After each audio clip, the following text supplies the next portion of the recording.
ምዕራፍ 1 ትግራይ ኣብ ታሪኽ መእተዊ ንዘበናት ኣብ ስልጣነ ዝቐጸለ ህዝቢ ዕለታዊ ኣብ መንገዲ ጥፍኣት ኣለዎም።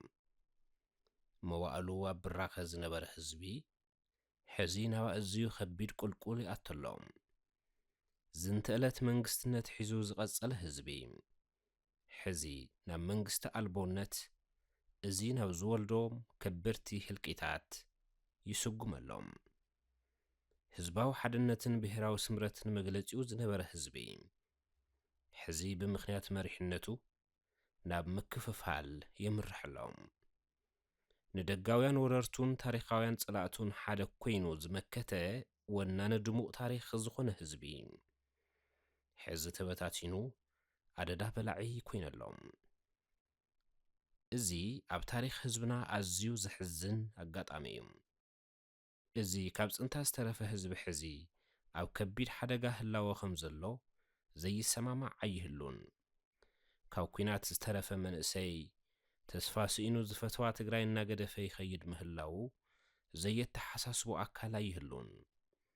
ትግራይ ካሓሳስቦ ኣታ ዘይትምልስ ዓዲ ኸይትኸውን ስጋኣት ብዙሓት ኮይኑ ምውዓል ምሕዳሩ ናብ ዘተ ዝኣቶ ኣይኮነን።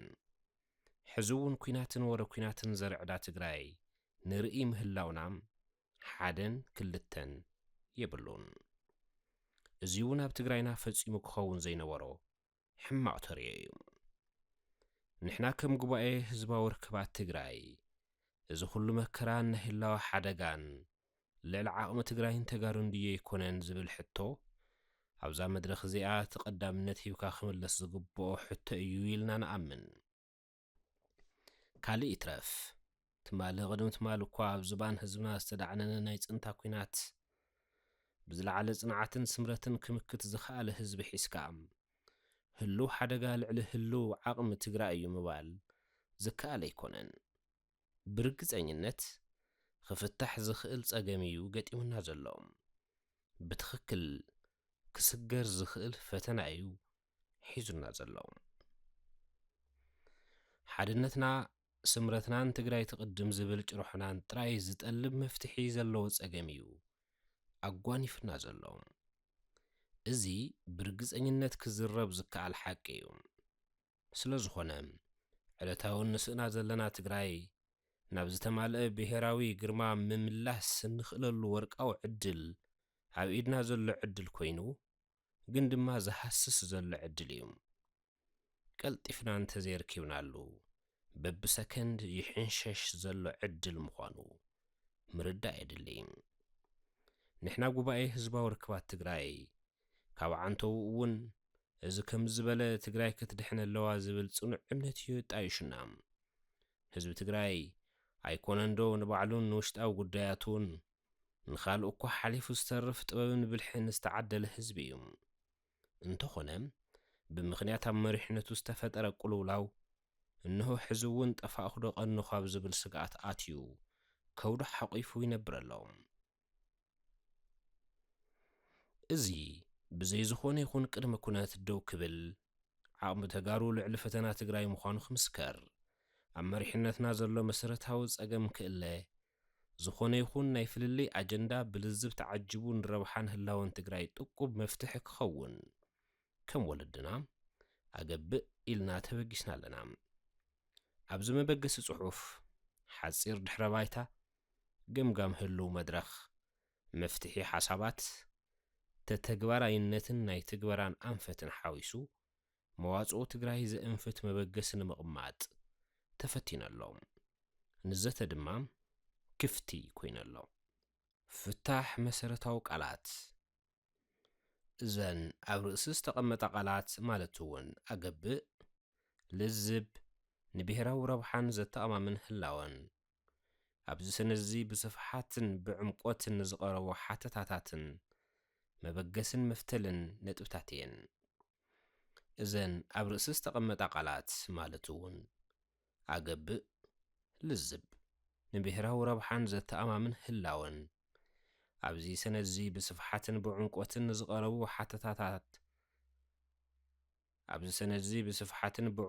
ዝቐረቡ ሓተታታት መበገስን መፍተልን ነጥብታት እየን። ስለዚ ንበይነን ፈሊኻ ዓውዳዊ ፍታሕ ምቕማጥ ኣድላይ ኮይኑ ተረኺበ ኣሎ። ሓደ ኣገብእ ኣብ ባህልና ኣብ መድረኽ ፍትሒ ትግራይ ደማጎቲ ወይ ተኻታዕቲ ኣብ መጋባእያ ቀሪቦም ሓቂ ክፈርድን ፍትሒ ክነግስን ብምርዳእታ ዝተደገፈ ምስክርነት እንተቕርቡ ፍትሒ ዝዘብል ዘሎ ምዃኑ እንትርድኡን ሓሳብ ክህቡ እንትደልዩን ዝብልዎ ብመሰረቱ ንቕኑዕ ፍርድን ዘተኣማምን ፍትሕን ዝረቆሕ ቃል እዩ። ትግራይ ሕዚ ኣገብእ ዝብልን ፍትሓዊ ፍርዲ ዝህብን መጋባእያ ሓፋሽ ወይ ባይቶ የድልያ ኣሎ። ብፍሉይ ኣብዚ ሰነዚ ድማ ኣገብእ ክንብል እንተለና ኣብ ዝተወጠረ ፖለቲካዊ ጉዳያት ትግራይ ህድኣትን ስኽነትን ንምዕዳም ኢልና ዝተጠቐምናሉ ናይ ለብዋን መፀዋዕታን ቃል እዩ። ለዝብ ናይ ትካልና ብሓፈሻ ናይዚ ሰነዚ ድማ ብፍላይ ናገብእ ዘጠናኽር ከይዲ እዩ። ናብ ፖለቲካዊ ልዝብን ምርዳእን ንምእታው ዝምሕፀን ስነ ሓሳብ ተገይሩ ኣብ ግብሪ ክውዕል ኣገብእ ዝተመርፀ ቃልና ኮይኑ ኣብ ተግባር ውዒል ኣሎ። ካልኣይ ልዝብ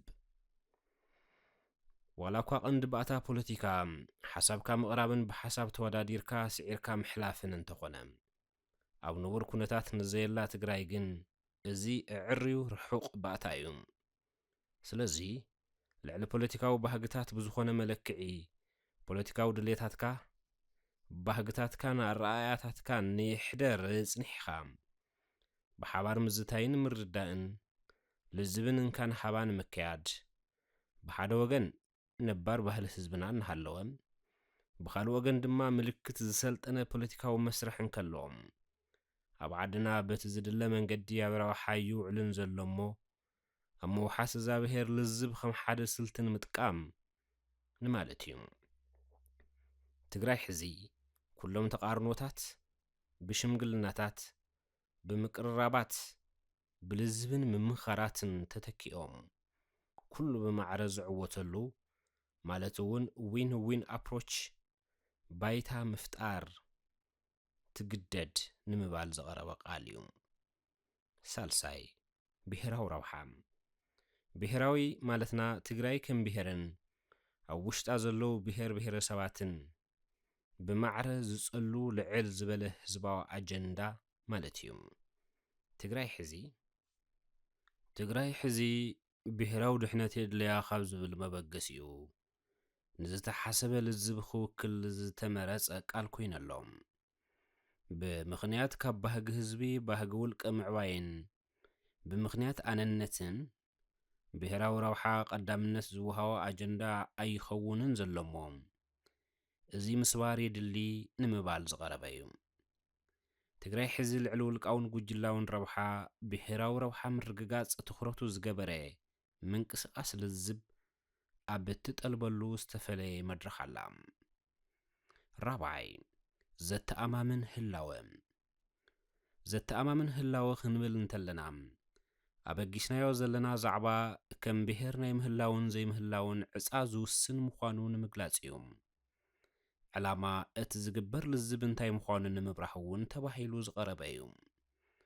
ትግራይ ሕዚ ከም ብሄር ክትህሉ ዝሕግዝ ናይ ኣገብእ ርትዕን ፍርድን ብመንገዲ ልዝብ ኣቢሉ ክዋለድ ዘለና ትግሃትን ንምምልኻት እውን እዩ። ድሕረ ባይታ ህዝቢ ትግራይ ወናኒ ናይ መዋዕላት ታሪኽ እዩ።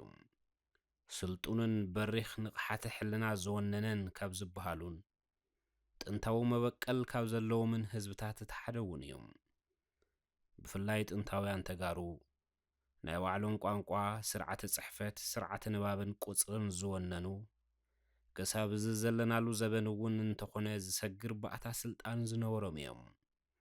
ወለድና ኣብ ምርምር ፍልስፍና፣ ስነ ጥበብ፣ ስነ ሕርሻ፣ ንግድን ዕዳጋን ወዘተ ፈለምቲ ምንባሮምን መብዛሕትኡ ማሕበረሰብ ዓለም ስልጣን ኣብ ዘጀመረሉ እዋን ምስተን ፈለምቲ ስልጣን ዓለም ተባሂለን ዝጽራሓን ዝግለጻን ብጻብዕቲ ዝቁጸራ ውሕዳት ሃገራት ዝስራዕ ስልጣነ ነይርዎም።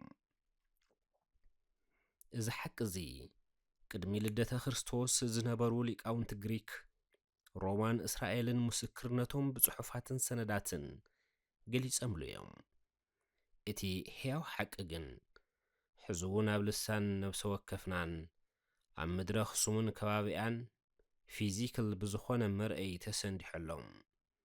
ብኻሊእ ቋንቋ ተጋሩ ትማሊ እንታይ ይመስሉ ምንባሮም ሓወልቲ ኣኽሱም ብምርኣይ ጥራይ መደምደምታ መሓዝ ይከኣል ከም ማለት እዩ። እዚ ኩሉ እወንታን ናይ ስልጣነ ናሕስን ናይ ጽቡቕ መሪሕነት ውፅኢት ምንባሩ ምርዳእ ናይዚ ሰነድ እዚ ቁልፊ ዋኒን እዩ። ኣብ ጥንተ ታሪኽ ዓለም ሓያላት ተባሂለን ዝጥቀሳ 5 ስልጣነታት ግሪክ፣ ሮማ፣ ኣኽሱም፣ ፐርሽያን፣ ቻይናን እንትኾና ኩለን ሃገራት ኣብ ዝተፈላለዩ መዋዕላት ወዲቐን መሊሰን ዝተለዓላ እየን። እቲ ናትና ስልጣነ ኣኽሱም እናተባህለ ዝፍለጥን ብደረጃ ዓለም ውሩይ ዝነበረን ግን ሓንሳብ ምስ ወደቐ ከምቶም ካልኦት መሓዙቱን ወዲቖም ዝተስኡ መወዳድርቱን ክትሳእ ኣይከኣለን። እዚ እውን እንተኾነ ናይ ሕማቕ መሪሕነት ውፅኢት ምንባሩ ሕዚ እኹል ኣስተምህሮን ተመክሮን ክውሰደሉ ዝግባእ እዩ።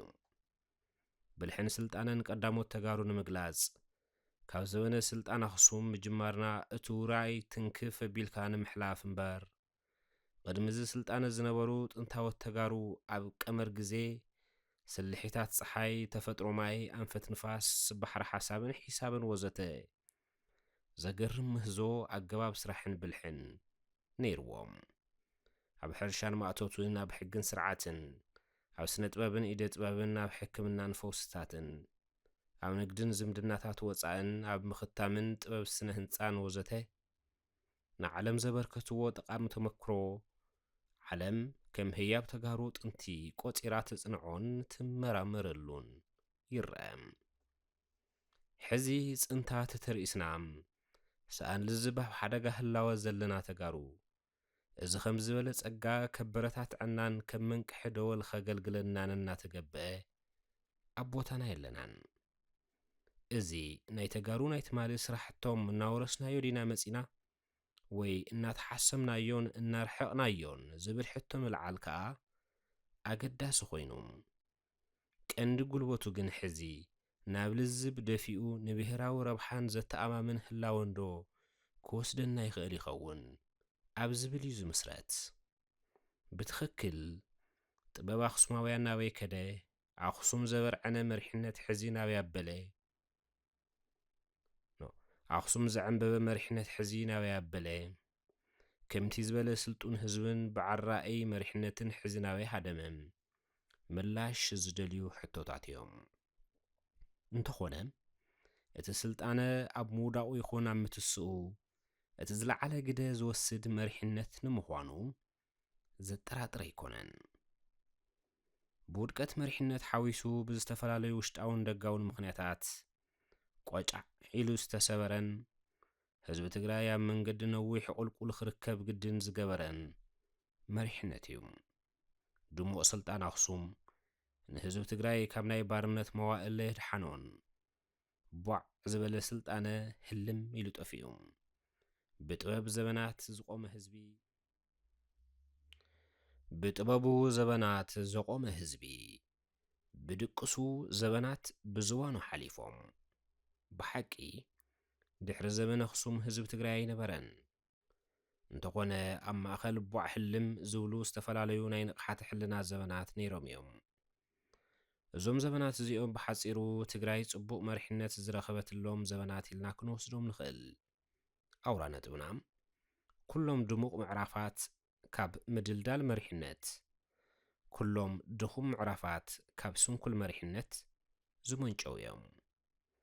እዚ ብውስን ኣብነታት ኣደጊፍካ ምርኣይ ሕዚ ንደልዮን ዘለና ልዝብ በሪ ልቢ ተዛቲቲ ዝኸፍት እዩ ኢልና ንኣምን። ኣብ ውራይ ጥንተ ተጋሩ ኣገደስትን ጠቐምትን ዛዕባታት ዘለዓሉ ወለድና እስጢፋኖሳውያን ምልዓል ይከኣል። ገድሊ በዓል ኣባ እስጢፋኖስን ደቂቀ እስጢፋኖስን ናይ ህዝቢ ትግራይ ናይ ዘበናት ጥበብ ዓርሰ ምርኮሳ ተረድኦ ሳይነስ ተፍትሽ ሓቅን ርትዕን ወዘተ እዩ ዘምህር ዓርሰ ምርኮሳ ብኩሉ በተሓሳስባ ኣብ ኩሉ ምስ ነበራዊ ልምድታትን ዘመን ሃበ ባህልታትን ዝግበር ክትዕ ዝሰነደ ወያነ ባህሊ እዩ ነይሩ ክንብል ንኽእል።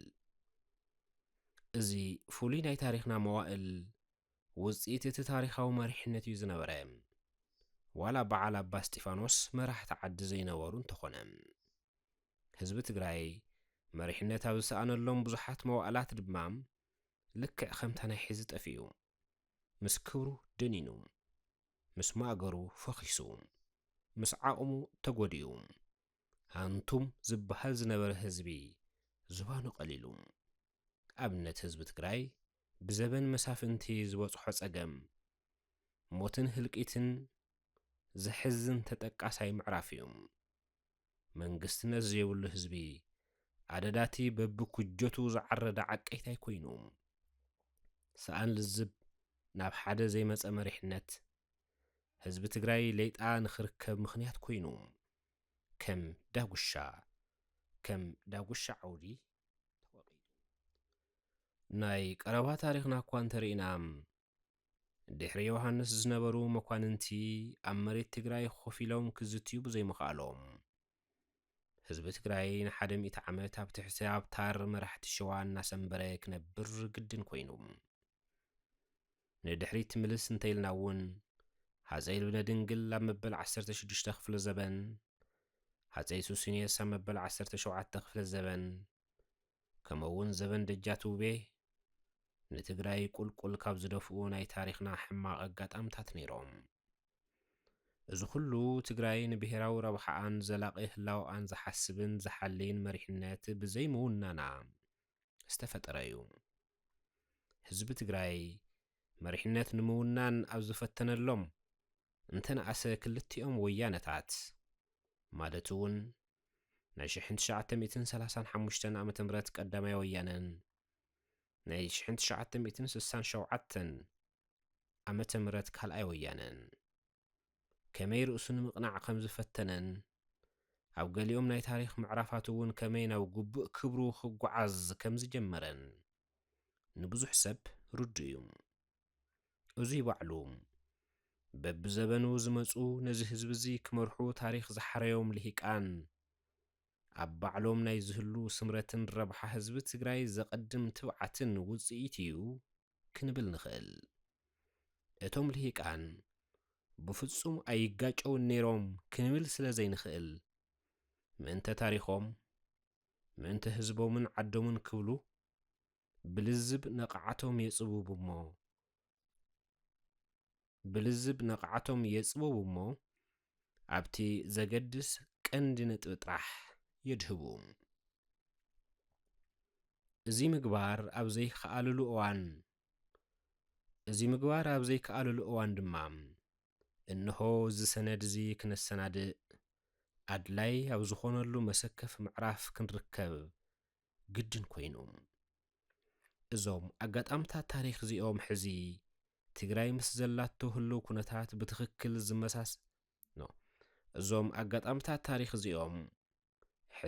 ምስ ዘላቶ ህልው ኩነታት ብትኽክል ዝመሳሰል ቅርጽን ትሕዝቶን ኣለዎም።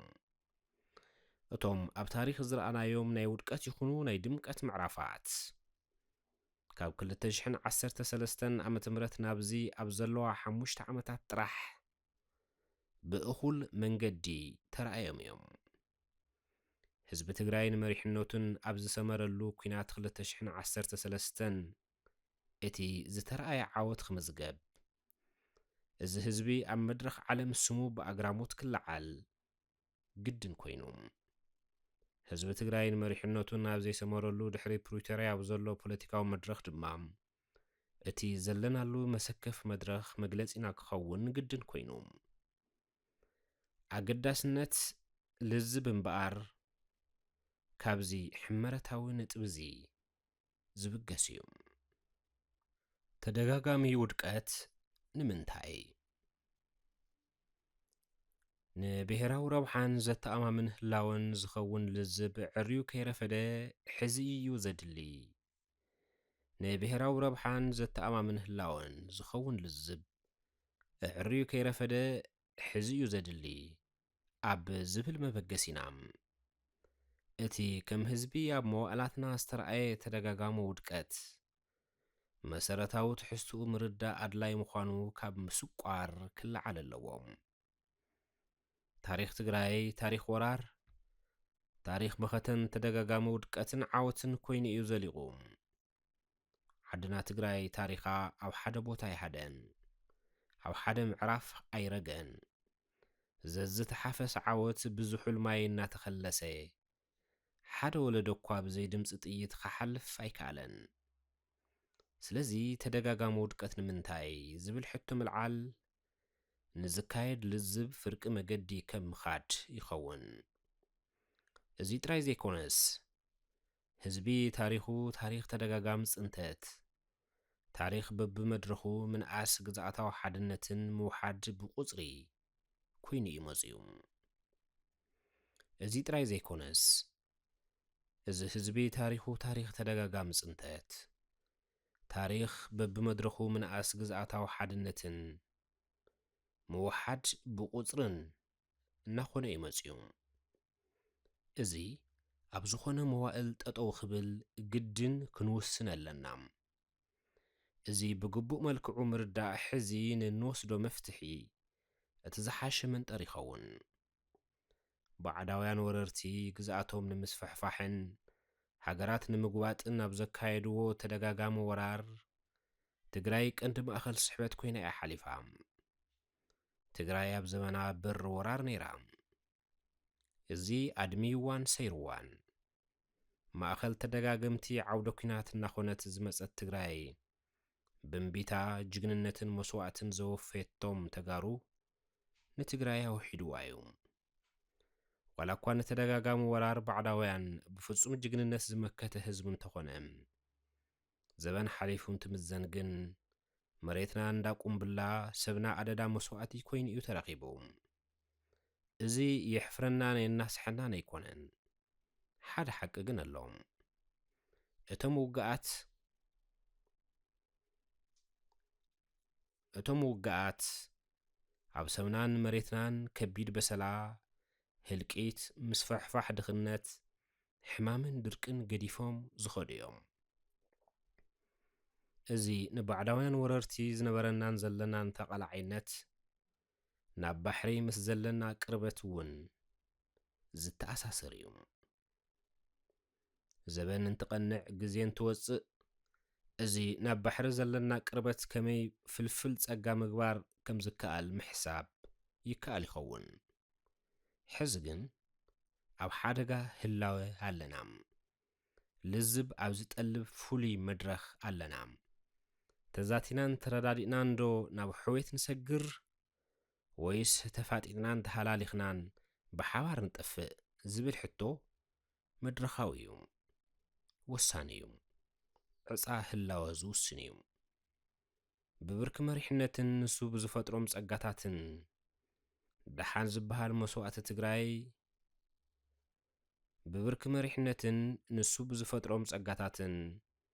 ደሓን ዝበሃል መዋእል ትግራይ እቲ ኣብ ዘበን ዮሃንስ ዝነበረ እዩ።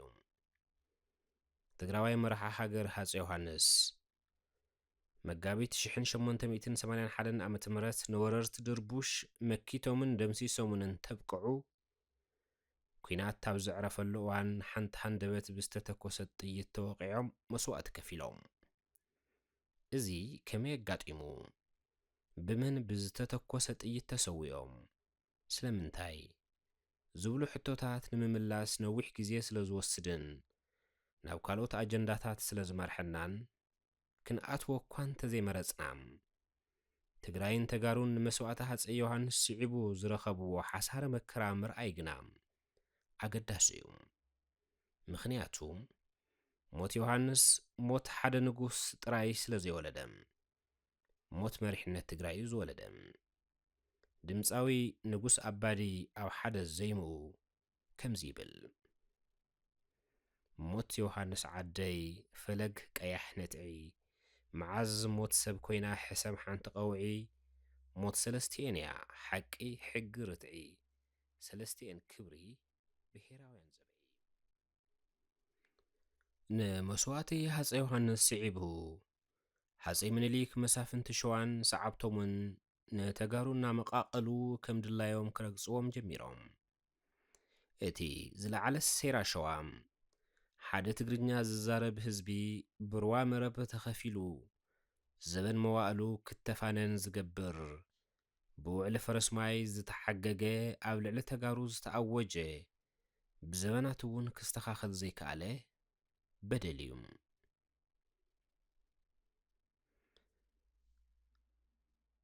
ካብዚ ሓሊፉ ተጋሩ ነንባዕሎም እናተናቆቱ ሽርሕታት እናዘርግሑን መሬት ትግራይ እናመቃቐሉን ክሳብ እዚ ዘለናሉ ዘበን ዝተሳገረ በደላትን ጸገማትን ተሰኪሞም መጽኦም ብሓፈሻም ምኒልክን ስርዓቱን ንመሪሕነትን መንግስትነትን ትግራይ ከፍርስን ትግራይ ብዘያያ ክትቕጽልን ገይሩ ከምቲ ምሁር ትግራዋይ ነጋድራስ ገብረ ሕይወት ባይከዳኝ ዝበልዎ ምኒልክ ንትግራይ ከም ህዝቦም ኣይረኣይዎን በዚ ምኽንያት ትግራይ ኣብ ዘበነ ሃፀይ ምኒልክ ትግራይን ተጋሩን ናብ ከቢድ ማሕበራዊ ፖለቲካውን ቁጠዋውን ቅልውላው ኣትያም ልክዕ ከምቲ ናይ 2013 ዓመተ ምህረት ጽንታዊ ወራር ምኒልክ ሕማቕ ታሪኽን ጸልማት መድረኽን ዝወለደ ብምንባሩ ትግራዋይ ዘበነሸ እናበለ ዝጽውዖ መዋእል ኮይኑ እዚ ዘስዓቦ ቅልውላው ሰፊሕ ማሕበረሰባውን ፖለቲካውን ሃረር ታወፅዩ ነቲ ድሕሪ ነዊሕ ዓመታት ገጢሙና ዘሎ በደል ኣመዓራርዩ ሕዚ ይፍጸሙልና ንዘለዉ ቁሉዓትን ስውራትን ጥንተታት ናይ ታሪኽ መሰረት ኮይኑ ኣገልጊሉ ምፍንቓል ህዝብና ምውራር ርስትናን ጉልትታን ምፍንቓል ህዝብና ምውራር ርስትናን ጉልትታን ወድጎሽ ምፍንቓል ህዝብና ምውራር ርስትናን ጉልትና ምፍንቓል ህዝብና ምውራር ርስትናን ጉልትናን ወዘተ በቶም ገዛእቲ እቲኦም ዝተጠጀአ መሰረት ኣለዎም እዚ ናይ ልዝብን ልበዋን ናይ ኣገብእ መጸዋዕታን ካብ ከምዚ ዝበለ መበገሲ ተላዒልና ንምሕፀኖም ዋኒናት ጉባኤ ህዝባዊ ርክባት ትግራይ ዝሓዘ እዩ ናብቲ ቀንዲ ነጥብና ክንምለስ ተለና ትግራይ ብዘይ መራሒ ጋሕ ምስ በለት ሃፀይ ምኒልክ ንትግራይ ወሪሮም እቲ ልዕል ክብል ብውሱን ዝተገልጸ ዛንታ ፈጺሞም ሕዚ ድልዱል ትግራዋይ መሪሕነት ንኽፍጠር ንላዘብ እንብል ዘለና ናይ ልሂቃን ትግራይ ዘይምዝታይ ኣደዳ ደጋዊ ሓይሊ ስለ ዝገብር እዩ ሰራዊት ሃፀይ ምኒልክ ንትግራይ ምውራሩ ጥራይ ዘይኮነ መራሒ ዘይብሉ ህዝቢ ስለ ዝረኸብዎ ኩሉ ዓይነት ግፍዒ ፈጺሞም ምስለኔታት ሸይሞም ኣውራጃውነት ኣጓሂሮም እቲ ኣብዚ 4 ዓመት ዘጋጠመ ኩሉ ጀኖሳይድ ሽዕውን ብጭካነ ፈጺሞም ቁጠባ ተጋሩ ዝያዳ ዓንዩ ትግራይ ደኒና ብዘይ ገርጋር ብሪ ተሪፋ እዚ ዛንታ ቅድሚ 130 ወይ 140 ዓመት ጥራይ ዝተፈጸመ ይኮነን እዚ ሕማቕ ዛንታ ሕዚ ሎም ዕለት እውን ክድገም ዝኽእል መፍርሒ ሓቂ እዩ ካብዚ ንምውፃእ ኢና ኣገብእ እንብል ዘለና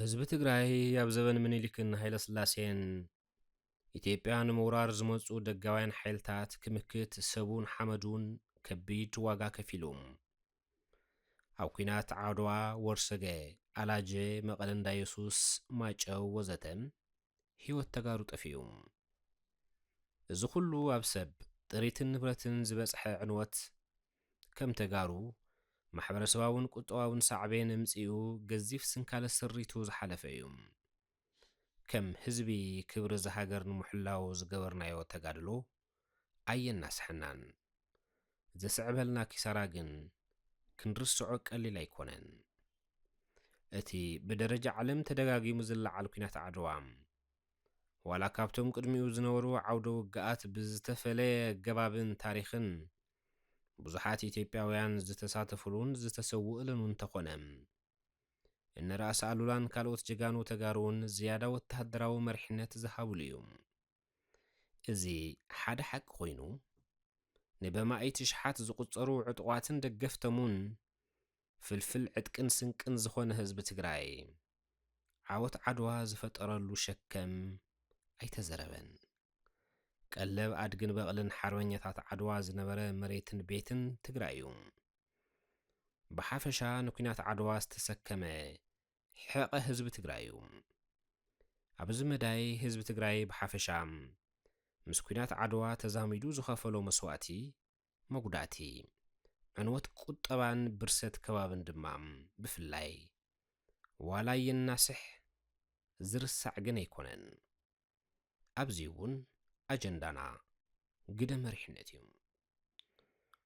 እዚ ሕዚ ኮይና ንልዕል ዘለና ክብሪ ዝሃገር ንምሕላው ዝገበርናዮ ተጋድሎ እናሲሕና ዘይኮነስ ኩናት ዘስዓበልና ኪሳራ ብዘይርሳዕ ክንስንዶን ሎሚ ንዝህልዎ ረብሓ ክንቃንዮን ስለ ዝግብአና እዩ። ብኻልእ ኣበሃህላ ታሪኽ ነልዕል ዘለና ኣብ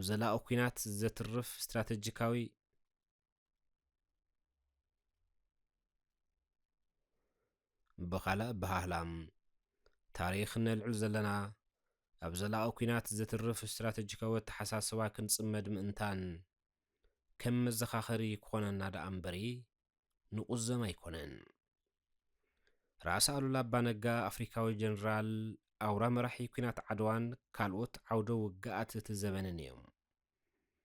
ዝለዓለ ጥበብ ውትህድርና ዝወነኑን ውግኣት ዝመርሑን ካብ ጠቢባን ውትህድርና ዓለም ሓደ ምዃኖም ዛንታ ታሪኾም ይገልጽ።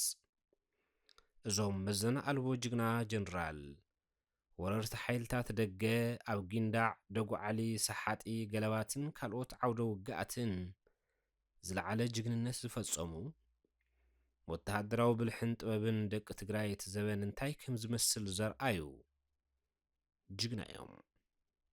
እንተኾነ ድሕሪ ውድቀት መንግስትነት ሃፀይ ዮሃንስ ጅግንነት ራእሲ ኣሉላ ኣብ ኢድ ምኒልክ ክወድቕ ዝፈርድ ሕማቕ ኣጋጣሚ ተፈጠረ።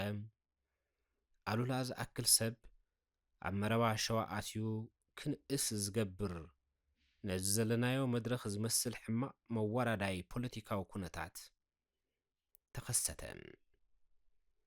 ኣብ መወዳእታ እውን ምስ ሓዎም ራእሲ ሓጎስ ክዋግኡን ትግራይ ከቢድ ዋጋ ክትኸፍልን ዝገብር ሓደገኛ ኩነታት ተኸሰተ። ኣብ መወዳእታ እውን ምስ ሓዎም ራእሲ ሓጎስ ክዋግኡን ትግራይ ከቢድ ዋጋ ክትኸፍልን ዝገብር ሓደገኛ ኩነታት ተፈጸመ። ኣገብእ እንብል ዘለና ሕዚ ድሕሪ ብዙሕ ዓመታት እውን ከምዚኦም ዝበሉ ምልክታት ዓይኖም መፍጢጦም እንርኢ ስለ ዘለና እዩ። ገለገሊኦም ዓይነቶምን ቅርፂ ተረኾምን ማለት እውን ፓተርን ሓደ ዓይነት እዮም። በዚ ሕዚ ኣብ ትግራይ ዘሎ ምፍንጫል መሪሕነትን ተቃርኖታት ልሂቃንን ክንፈርሕ እንተዘይክኢልና ዘበን ራእሲ ኣሉላን ራእሲ ሓጎስን ንምድጋም ድልዋት ኢና ማለት እዩ። እዚ ድማ ናይ ወለዶታት ገበን እዩ። ኣብ ዘበን ድሕረ ዮሃንስ ኣብ ትግራይ ዝነበረ ናይ መሪሕነት ዓቕሚ ንትግራይ ንምምራሕ ኮነ ምስ ካልኦት ኣሕዋቱ ተላዚቡ ንምምራሕ ዝወሰነ ኣይነበረን። ህልኽ ዋጋ ከም ዝኸፍል ኣይተረድኡን። ኣደዳ ጸላእቲ ክኾኑ ከም ዝኽእሉ ኣይገመቱን። ጸልማት ሓደ ክፍለ ዘበን ሰተት ኢሎም ኣትዮም። ናብ ጸልማት ሓደ ክፍለ ዘበን ሰተት ኢሎም ኣትዮም። ኣብነት ኣሉላ ምስ ሓዎም ምስ ራእሲ ሓጎስ ብትልሚ ምኒልክ ናብ ውግእ ተባፂሖም ራእሲ ሓጎስ መይቶም ራእሲ ኣሉላ ቆሲሎም ኣሉላ እውን ናብ ዓራት ብጓሂ ትግራይን ብቃንዛ ስጋን ተሳቂዮም ዓሪፎም። ድሕሪ ኩናት ዓድዋ ሃፀይ ምኒልክ ካብ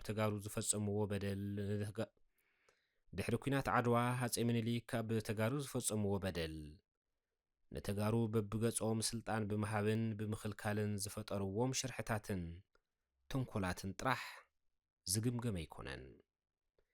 እኒ ራእሰይ ኣሉላን ካልኦትን ክሳብ ምቅትታል ዝበጽሐ ሕማቕ ታሪኽ ብልዝብ ትግራይ ብምቕዳምን ብፍቅሮተ ብሔርን ክሕከም ዝኽእል ምንባሩ ምርዳእ ሕዝን እንገብሮ ናይ ገብእ ምንቅስቓስ ጠቓሚ እዩ።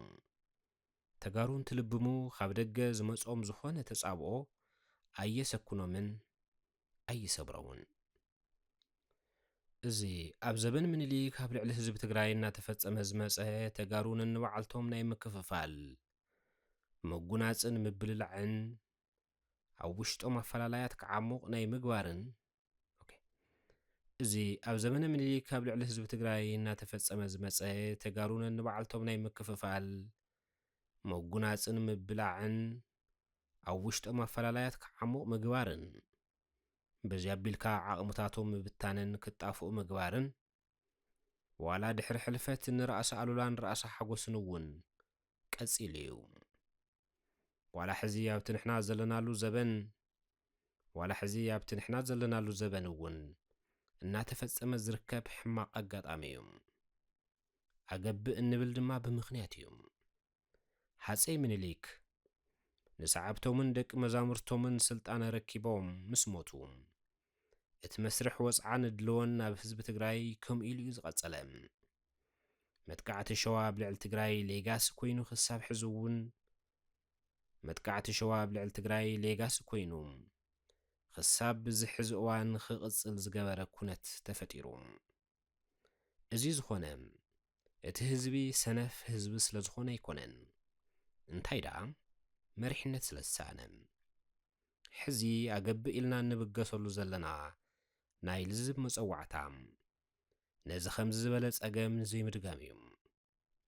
ኣብ ዘበን ወራር ጥልያን ሃፀይ ሃይለ ስላሴን ሓርበኛታት ተጋሩን ኢትዮጵያውያንን ጠሊሞም ሃገር ብጣልያናውያን ተወሪራ እንከላ ናብ እንግሊዝ ሃዲሞም ተብቅዑ ድሕሪ ናይ ዓመታት ጻንሒቶም ብሓገዝ መንግስቲ እንግሊዝ ምስ ተመልሱን ስልጣኖም ምስ ጨበጡን መሊሶም ኣብ ልዕሊ ህዝቢ ትግራይ ግፍዕን ሽርሕን ዘርጊሖም በደል እንተብጽሑ ነዚ ኣይቅበልን ብምባል ዓመፅ ንዘለዓሉ ጨፍጭፎም ቀዳማይ ወያነ ተባሂሉ ንዝፍለጥ ቃልሲ ተጋሩ ወቂዖም። ሓርበኛታት ተጋሩ ምስ ዕጡቓት ስርዓት ሃይለ ስላሴ ብዘካይድዎ ኩናት ብርክት ዝበሉ ተጋሩ መስዋዕት ከፊሎም። እዞም ሃፀይ ንነፈርቲ ኩናት መንግስቲ እንግሊዝ እናተጠቐሙ ንትግራይ ስለ ዝጨፍጨፉ ኣብ ትግራይ ከቢድ ህልቂትን ዕንወትን በፂሖም። ኣብዚ መዋዕል እውን ጉዳይ መሪሕነት ምልዓል ነቲ ዛንታ ሙሉእ እዩ ዝገብሮም።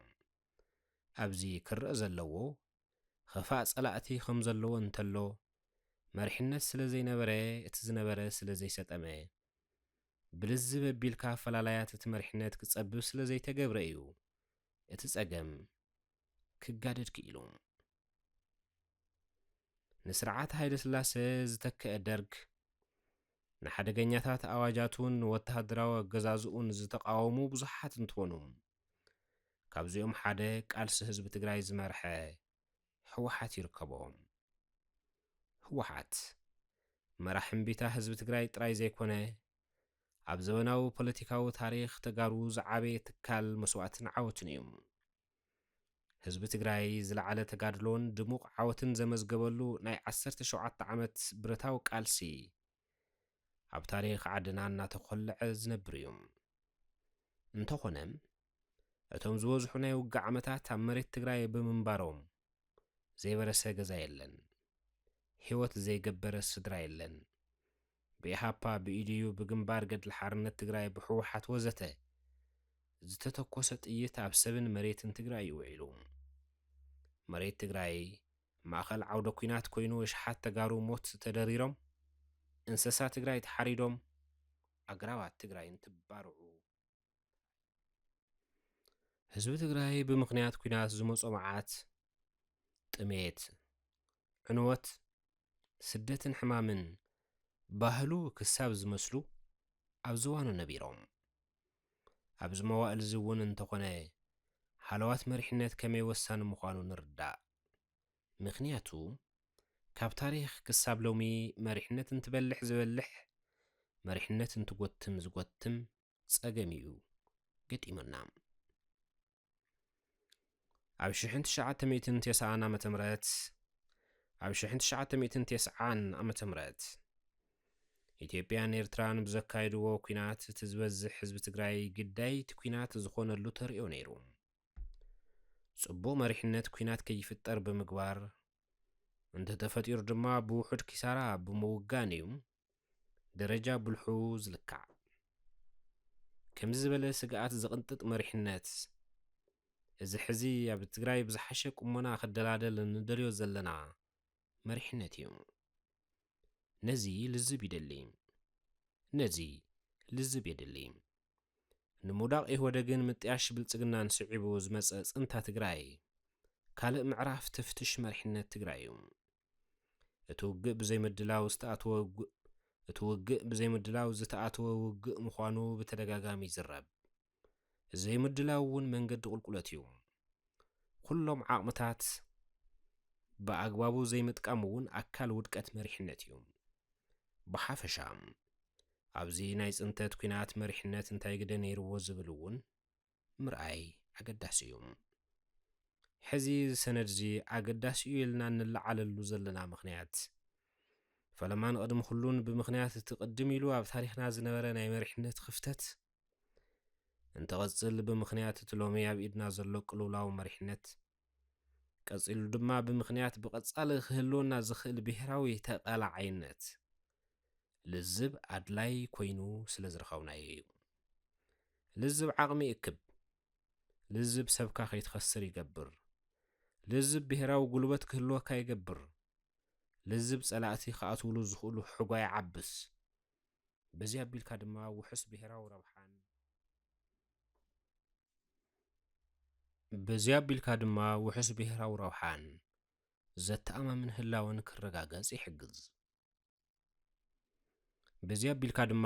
ብሄራዊ ረብሓን ዘተኣማምን ህላወን ክረጋገጽ ይሕግዝ። ምዕራፍ 2 ህልው ኩነታት 1 ድሕሪ ኩናት ጽንተት ዘለናሉ ኩነታት ካብ 2013 ዓመተ ምህረት ጀሚሩ ቅድም ክብል ብድምፂ ጥይት ድሕርን ትብል ድማ ብዘይ ድምፂ ጥይት ህዝብና ይጸንተሎም። ተጋሩ ብሓይልታት ኢትዮጵያ፣ ኤርትራ፣ ኣምሓራን ካልኦት ሓገዝቶምን ዝኸፍአ ጨፍጨፋት በፂሕና ዘርኣዊ በደላት ክሳብ ጽንታ ተኣውጅልና። በብዘበኑ ብዝመፁ ውግኣት ሚልዮናት ፋሕ ጭንግራሕ ኢሎም በረኻ ተሪፎም ተመዛበልትና ኣብ ስቃይ ኣለዉ። በዝን ክንድዝን ተጋሩ ኣብ ከቢድ ናይ ምጥፋእ ሓደጋ ንርከብ። እዚ ናይ ጽንተት ኣዋጅ ብመነጽር ህላወ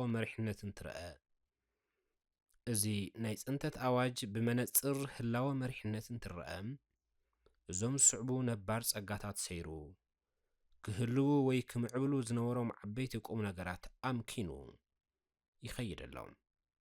ገሊኦም ንምጥቃስ ንዘበናት መንግስትነት ሃኒጹ ዝመጸ ህዝቢ ትግራይ ሕዚ ኣብ ሓደጋ ምብትታን ኣሎም።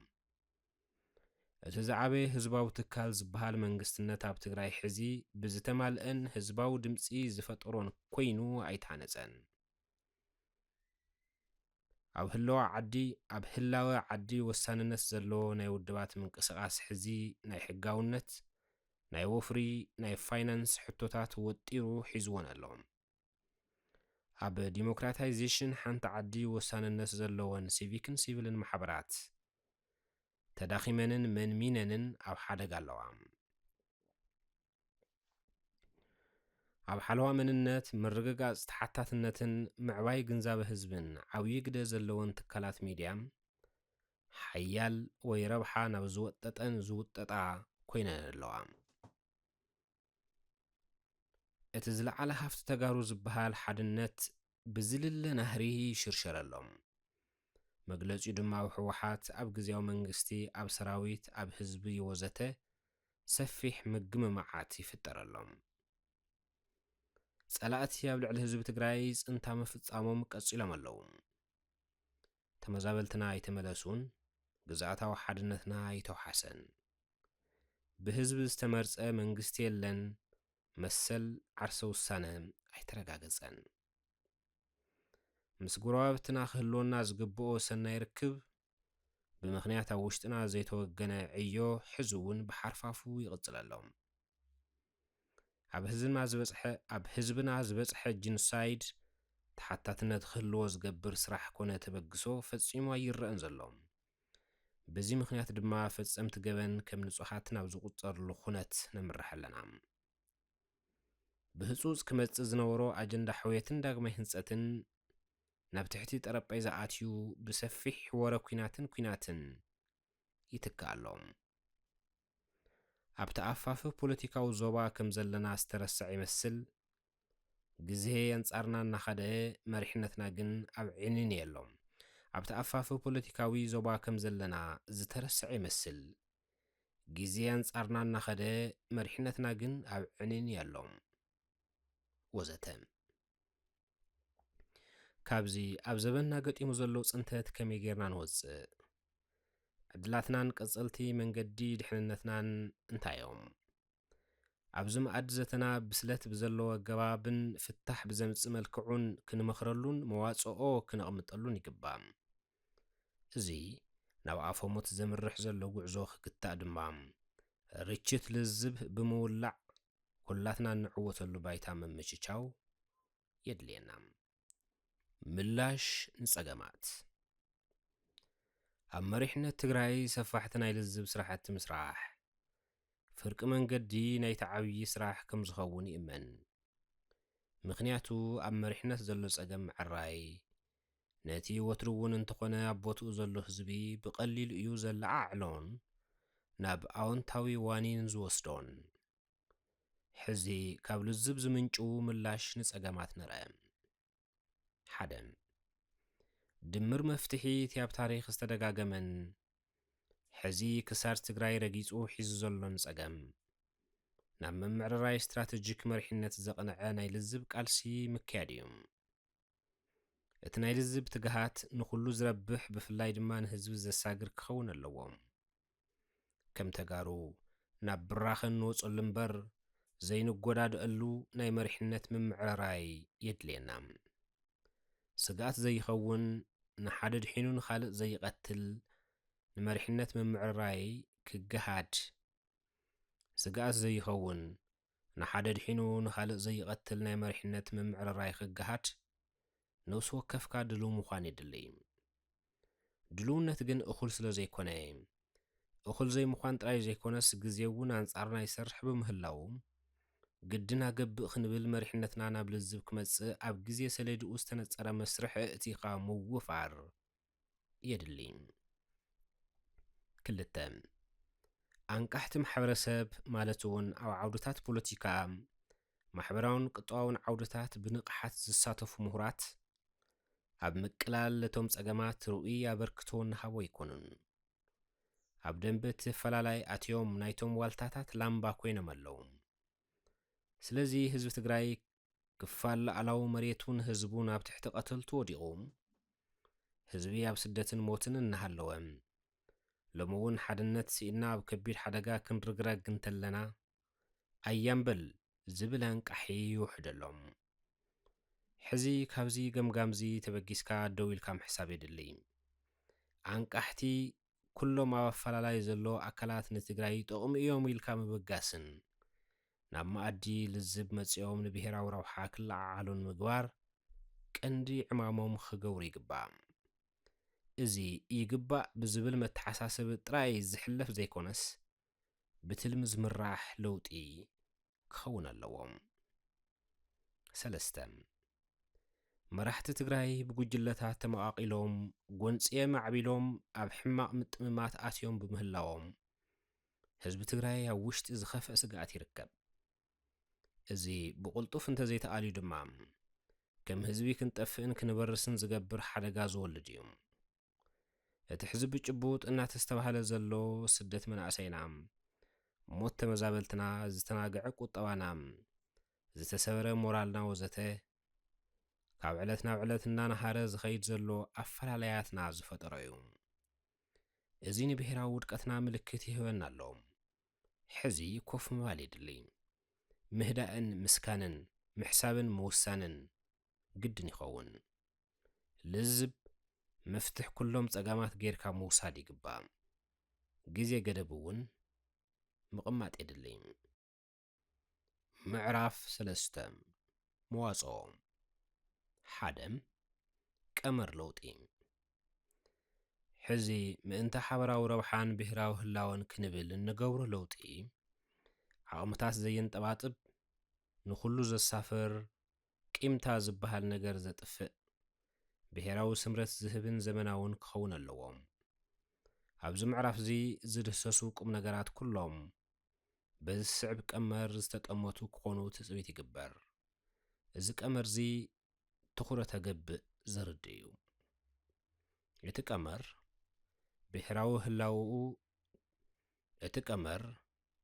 ብሔራዊ ህላወ ትኹረት ይገብር። ንብሔራዊ ህላወ ዝኾኑ 4 መሰጋግር ድማ ይቕመጥ። እቲ ሓደ ብሔራዊ ሓደጋታት ምንጻር እዩ። ድሕሪ ምንጻር ብሔራዊ ሓደጋታት ብሔራዊ ዓቕምታት ምውዳብ እዩ። ዝተወደበ ብሔራዊ ዓቕሚ ብሔራዊ እማመታት ይሕንጽጽ። ምሕንጻጽ ብሔራዊ እማመታት ብሔራዊ መሪሕነታዊ ስግግር ብምክያድ ይዛዘም እሞ ብሔራዊ ህላወ ይገሃድ ዝብል ትሕዝቶ ኣለዎም። ብዝሓሸ መንገዲ ንምብራህ ኣድላይ እንተኾይኑ ብሔራዊ ሓደጋታትን ጠለባትን ብዝርዝር ብምንጻር ንምፍትሖም ድልው ምግባር፣ ዛጊድ ዝተነጸሩ ሒዝካ ድማ ናብ ህጹጽ ወፍሪ ለውጢ ምእታው የጠቓልል። ነዞም ብሔራዊ ሓደጋታት እዚኦም ዝኣሊ ጸገም ትግራይ ትሕቲ ዓቕሚ ትግራይ እዮም ስለ ዝበልና ብሔራዊ ዓቕምታት ምውዳብ፣ እቶም ዘለዉ ውዳበታት ምጥንኻርን ናብ ብሔራዊ ልዝብ ክመጹ ምግባርን የካትት። እዞም ዝተወደቡን ኣብ ሓደ ኣጀንዳ ዝዓሰሉን ዓቕምታት ኢድ ኩሎም ኣካላት ዝዓረፈሉ ዓርሱ ዝኸኣለ ብሔራዊ እማመ ናብ ምሕንጻጽ ይሰጋገር። እዚ ብሔራዊ እማመታ ብሔር ክኸውንን ሕጋዊ ድጋፍ ክረክብን ምግባር ዘኽእል ምንቅስቓስ ኣብ ዝተገደበ ግዜ ምጅማር ይጠምር። ኣብ መወዳእታ ኣብ ፍጹም ልዝብ ተመስሪትካ ብሔራዊ መሪሕነታዊ ምምዕርራይ ምግባርን በዚያ ኣቢልካ ድማ ብሔራዊ ህላወ ምርግጋጽን ሓዱሽ በሪ ድሕንነት ምኽፋትን የመላኽት።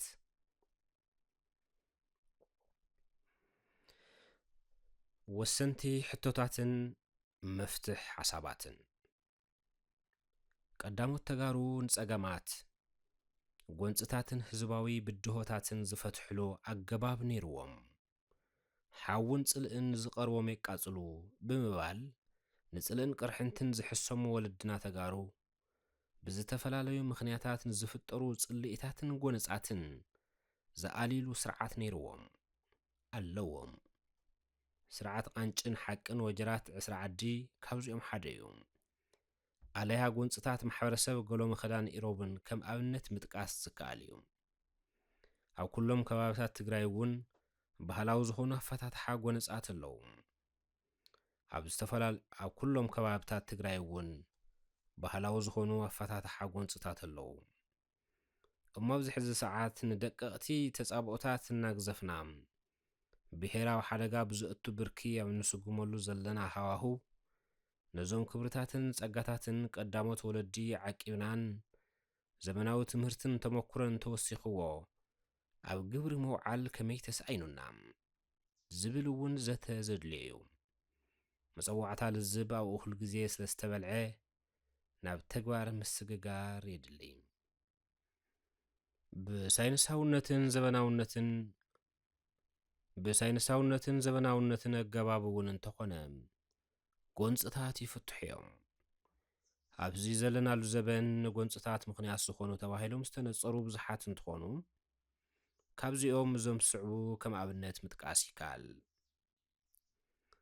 ኣፈላላያት ርኡየተ ዓለም ዘምጽኦም ጐነጻት፣ ፖለቲካዊ ኣፈላላያት ዘስዕቦም ጐንጽታት፣ ፖለቲካዊ ኣፈላላያት ዘስዕቦም ጎነጻት ኣፈላላያት ሩእየተ ዓለም ዘምጾም ጎነጻት ፖለቲካዊ ኣፈላላያት ዘስዕቦም ጎነጻት ግህሰት ሰብኣዊ መሰል ጭቆና ምልክን ዓብላልነትን ዝፈጠሮም ጎነጻት ህረፍ ስልጣን ኣነነት ስርቂ ዘይፍትሓዊ ኣጠቓቕማ ሃፍቲ ተፈጥሮ ዘይግቡእ ኣጠቓቕማ ስልጣን ጉጅላውነትን ምጥቕቓዕን ምጥፍፋእን በትሪ ስልጣን ክትለቅቕ ዘይምድላይን ስልጣን ወልቃዊ ጉጅላውን ስድራቤታውን ረብሓ ምውዓል ዝፈጠሮም ጎንጽታት ምጥልላም ምክሕሓድን ስስዕን ዝፈጠሮ ጎንጺ ንካልኦት ንምግዛእን ኣገልገልትን ምግባርን ካብ ምህቃን ዝፍጠር ጎንጺ ቁጥዐ ህዝበኝነት ቆራጽን ፈላጽን ገባርን ሓዳግን ንምዃን ኣብ ዝግበር ሃልኪ ዝፍጠሩ ጎንጽታት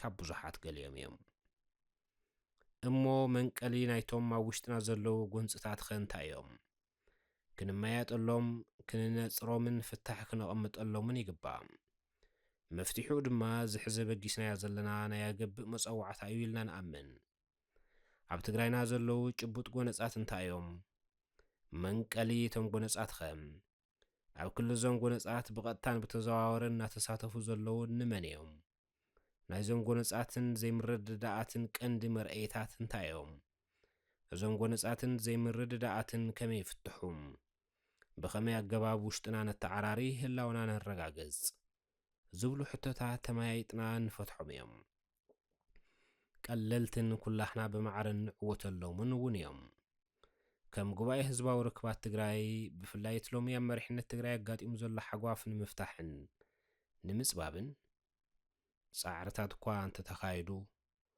ውጽኢት ዘይተረኸበሉ ምኽንያት እንታይ እዩ ኣብ ዝብል ውሽጣዊ ዘተ ዘካየድና እንትኸውን ብዘላቕነት ፍታሕ ዝኸውን ብሄራዊ ልዝብ ምዃኑ ደምዲምና ኢና ብሄራዊ ልዝብ ጻዕራይን ተሰዓራይን ዘይብሉ እንተሃለዎ እውን ብናይ ሰብ ኺሳራን ናይ ምፍልላይ ሓደጋን ዘይኽንበት ናይ ቀረባን ርሑቕን ጸላእቲ ህዝቢ ትግራይ ኣብ መንጎና ኸኣቱ በሪ ዘይኸፍት ክኸውን ብድምሩ ስልጡን ፖለቲካ ዝመርሖ ክኸውን ምስራሕ የድሊ ብኸቢድ መስዋዕቲ ህዝብና ዝተረኸበት ውስንቲ ናይ ሰላም ዕድል ማለት እውን ውዕሊ ፕሪቶርያ ኣብ ኢድ ጸላእቲ ክትወድቕ ዘግብር ሓደጋ እዩ አንጸላሊና ዘሎ እዚ ግድን ብልዝብ ክመዓራረ ምግባር ታሪኻዊ ሓላፍነትና እዩ ካብ ውድቀት ንምውፃእ ብዘላቕነትን ብሕብረትን ንምድሓንን ብሄራዊ ክብሪ ህዝቢ ትግራይ ንምምላስን ወፃኢ ኣይሓትትን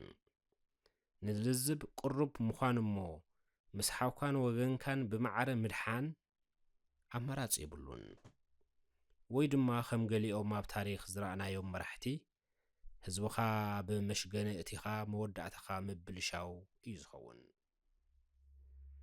ክልተ ቀዳምነት ዝወሃቦም ናይ መፍትሕ ሓሳባት 2.1 ምእንተ ህዝቢ ደው ምባል ኩሉ ሓይሊ ኣብ ዘለዎ ደው ይበል ስኽነት ይተኣወጅ ብፍላይ ቅድም እንትብል ኣብ ስልጣን ዝጸንሑን ሕዚ ኣብ ምትህልላኽን ምጥምማትን ዘለውን ኣመራርሓ ኣብ ዘለዎ ደው ይበሉ ይስከኑ ኣብ ዝተዋፈሩሉ ዓውድን ደንበ ፖለቲካን ብምፍላጥን ብዘይምፍላጥን ዝሰርሕዎ ስራሕ ዝድግፍ ዝቃወም ዘሎ ሓይሊ ተኸታሊ ወይ ሰዓቢ ተግባሩ ክብሪ ዓድና ነከየ ይኸይድ ቃሉ ብሄር የጥፍእ ስለ ዘሎ ደው ይበል ዝጠማመስ ዘሎ ቁጽሩ ዘይነዓቕ ሓይልን ካብ ሰላማዊ ሰልፊ ናብ ሕድሕድ ጎንጽን ከባቢያውነትን የምርሕ ዘሎ ሓደጋን በዚያ ቢልካ ደው ክብል ምግባር ይካል ክሳብ ዘላቒ ፍታሕ ዝርከብ ንግዚኡ ግን ኩሎም ተረኻት ኣብ ዘለዎ ጠጠው ብምባል ግዲኦም ይጻወቱ 2.2 ምእንቲ ህዝቢ ይኣኽልን ንምባል ሕዚ ኣብ ስልጣን ዘለዉ መራሕቲ ንትግራይ በቲ ዝድለ መንገዲ መርሕዋ ኣለዉ ምባል ኣይከኣልን ባዕሎም እውን ንመርሕ ኣለና ክብሉ ዝኸብዶም ይመስል ምኽንያቱ ትግራይ ዕለታዊ ካብ ኢድና ትጠፍእ ስለ ዘላ ኣፈላላይ እዞም መራሕቲ ኣደዳ ተበላጻይ እናኾኑ ኣፈላላይ ዞም መራሕቲ ኣደዳ ተበላጻይ እናኾኑ ይኸዱ ስለ ዘለዉ መራሕትና ንዝሰርሕዎ ጽቡቕ ብእወን ታወሲድካ ንዘጉደልዎ ድማ ንሕልናን ታሪኽን ገዲፍካ ኣብ ጉዳይ ህዝቢ ትግራይ ሓቢሮም ምስራሕ ካብ ኣበዮም ምስ ኣፈላላዮም እውን እንተኾነ ምእንቲ ህዝቦምን ምእንተ ዝተቓለስሉ ቅኑዕ ዕላማን ልዕሊ ኩሉ ድማ ምእንተ ሓለዋት ህዝቢ ትግራይ ክብሉ ንምምዕርራይ መሪሕነት ፈቃደኛታትን ሓገዝትን ክኾኑ ትጽቢት ይግበር እዚ ነቶም በጻብዕቲ ዝቁጸሩ ኣብ ጫፍ መሪሕነት ዘሎ ኣካላት ዝምልከት መርኣያ ጀግንነት ዝኾነ ተግባር እዩ ካብ ሓላፍነት ወሪድካ ንኻልኦት ኣሕዋትካን ኣሓትካን ዕድል መሃብ ዝመሰለ ትብዓት ክፍጽሙ ተፈቒዶም ህዝብና ንዕኦም ወሊዱ ስለ ዘይመኸነን ዝሰርሕዎ ጽቡቕ ስራሕ መዝለሊ ኮይኑ ስለ ዘገልግልን ንትግራይ ኮነ ንልዝብና ነዊሕ ስድሪ ንቕድሚት እዩ ህዝብና ዝተረፈ ዕማማቱ ብሰላማዊ መንገዲ ከስተኻኽል ዕድል መሃብ ኣብ ዘመናዊ ታሪኽ ህዝቢ ትግራይ ዝለዓለ ናይ ሰበ ስልጣን መግለጺ ልቦና ክኸውን እዩ እዚ ብባዕሉ ሓድነት ህዝቢ ትግራይ ከጠናኽር እዩ ድሕሪ ምርግጋጽ ሓድነት ህዝቢ ትግራይ ድማ ኩሉ ቀሊል እዩ 2.3 ትግራይ ምእንተ ባዕላ ደቀይ ትበል እዞም መራሕቲ መራሕታን ደቃን እዮም ከማዶ መጠን ድማ ብጥፍኣቶምን ኣበርክቶኦምን ፍትሓዊ ሚዛን ክትወስድ ኣለዋ ስለዚ ኣብ ስልጣን ዘመኖም ዝሰርሕዎ ኩሉ ሰናይ ብምስጋና ኩሉ ዘይጽቡቕ ድማ ብሕልና ክትሓልፎ ብግድን ስለዚ ኣብ ስልጣን ዘመኖም ዝሰርሕዎ ኩሉ ሰናይ ብምስጋና ኩሉ ዘይጽቡቕ ድማ ብሕልና ክትሓልፎ ብሕግን ደንብን ዝተነድቀ ብሄራዊ ውሳነ ክህልው ኣለዎ እዞም መራሕቲ ብኽብርን ተዓርፉን ብምስግናን ተሰናበቱን ማሕበራዊ ህይወቶም ዝመርሕሉ ግቡእ ነገር ክዳለወሎም ብሄራዊ ሓላፍነት እዩ ቁጠባዊ ዓቕሞምን ሰብኣዊ ክብርታቶምን ድሌታቶምን ዝሕለወሉን ብቐጻልነት ዝዕንብበሉን ስርዓት ክህሉ ኣለዎም እዚ ክድሕን ዝተዳለወ ህዝቢ ክውስኖ ዝግባእ ትርጉም ዘለዎ ውሳነ እዩ ትግራይ ደቀይ ንትብሎም ደቃ ክትገብሮ ዝግባእ እቲ ዝነኣሰ ተግባር እዩ እዚ ብምግባር ዝድሕን ህዝቢ ዝቕጽል ዓድን ዝወሓስ ብሄርን ምርኣይ እቲ ዝለዓለ ልቦና እዩ ከም ኩሉ ኣብ ዓለምና ዝሰርሕ ናይ ድዝብ ስርዓት ድማ እዚ ንብሎ ዘለና መዋጽኦ ተግባራዊ ክኾን ብህጹጽ ብዝጣየሽ ቤት ምኽሪ ዝጸድቕን መተግበሪ ስርዓት ወፂሉ ናብ ስራሕ ክኣቱን ይግባእ ጉባኤ ህዝባዊ ርክባት ትግራይ ነዚ ሕዝቢ ጭቡጥ ኣጋጢሙና ዘሎ ጸገም ንምፍታሕ ዝኽእሉ ኣንፈታት ዝርዝር ብዝበለ መገዲ ከምዚ ዝስዕብ ምቕራብ ፈቲነሎም 3 ተሓሰብቲ ጉዳያት 3.1 ትግራይ ናይ ኩሉ ትግራዋይ ምዃና ብተግባር ዝምስከረሉ ኣብ ኩሉ ጫፍ ዓለም ዘሎ ትግራዋይ ኣብ ሓበራዊ ረብሓ ትግራይ ተመሳሳሊ ግንዛበ ዝሕዘሉን ኣብ ተመሳሳሊ ብሄራዊ ስምዒት ምህላው ዘረጋግጸሉን ሓደ ነቲ ካልእ ዘየሳድደሉ ዝኾነ ከባቢ ተጓንየ ተደፊኤ ብምባል ዘየስተማስለሉ ነዚ እውን በለጸኛታት ዘይርብሕሉ ትግራይ ናይ ኩላትና ምዃና ብጭቡጥ ዝረኣየሉ ዝለዓለ መንነታውን ብሄራውን ፍቕሪ ዝህነጸሉ ንትግራይን ህዝባን ዝጠቕሙ ሓሳባት ካብ ዝመጹ ይምጽኡ ቅቡልነት ዝረኽብሉ ባይታ ንምፍጣር ይጠቅም እዚ ሕዚ ናይ ዘለና ኣካላት ዕማም እንተዘይኮይኑ ትግራይ ክትምልጠና እያ ፈትሊ ወለዶ እዩ ዝብተኽ ዘሎም ግዜ የለን መስሓቂ ጓሃማማት ኢና ክንኸውን ስለዚ ህዝባዊ ኣገልግሎትካ ብኻልእ መንገድን መሃብ ሓላፍነት ምምዕርራይ ንለውጢ ዕድልን ባይታን መሃብ እዩ እዚ ከም ስንፍናን ውርደትን ምቁጻርን ክተሳድድ ምፍታንን ዝመሳሰሉ ዝምባለታት ዝወቅዕን ከይጥጥዑ እኳ ደኣ ዝመኽንሉ ኣማራፅን መፍትሕን ዝህብን ተኸታታሊ ናይ ኮሚኒኬሽን ስርዓት ምትእዝዛው የድሊ ናይ ሓሳብ ብዙሃነት ዝፍራሕ እንተይኮነስ ሃፍቲ ምዃኑ ተኣሚኑ ነፃን ግልጽን መድረኻትን ዋዕላታትን ተጠናኺሮም ክቕጽሉ ብምግባር ንኹነታት ዝምጥን ቃልሲ ምክያድ የድሊ። 3.2 ነዞም ኣብ ላዕሊ ዝተጠቐሱ ሽግራትና ዝፈትሕ ልዝብ እዩ። እቲ ልዝብ ዘተኣማምንን ስርዓታውን ክኸውን ግዝያዊ ቤት ምኽሪ ብኣዋጅን ሕገ ደንብን ንኹሉ ሓቋፊ ብዝኾነ ኣገባብ ተጣይሹ ሕጊ ዓዲ ገይሩ ከጽድቆ ኣለዎ። እዚ ነገብእ ጥራይ ዘይኮነስ ትግራይ ብህዝቢ ዝተመርጸ መንግስትነት ዘይብላ ውዒላ ክትሓድር ዘሕፍረና ክንኸውን ስለ ዝግባእ እውን እዩ። እዚ ሓቋፊ ግዝያዊ ቤት ምኽሪ ተጸዋዕነቱ ንህዝቢ ትግራይ ክኸውን እንተሎ ትግራይ ብቁመና መንግስትነት ጠጠው ትብለላ ዋላ ግዝያዊ ይኹን ኣብዚ ህዝቢ ብዘሳተፈ መንገዲ ምውፋር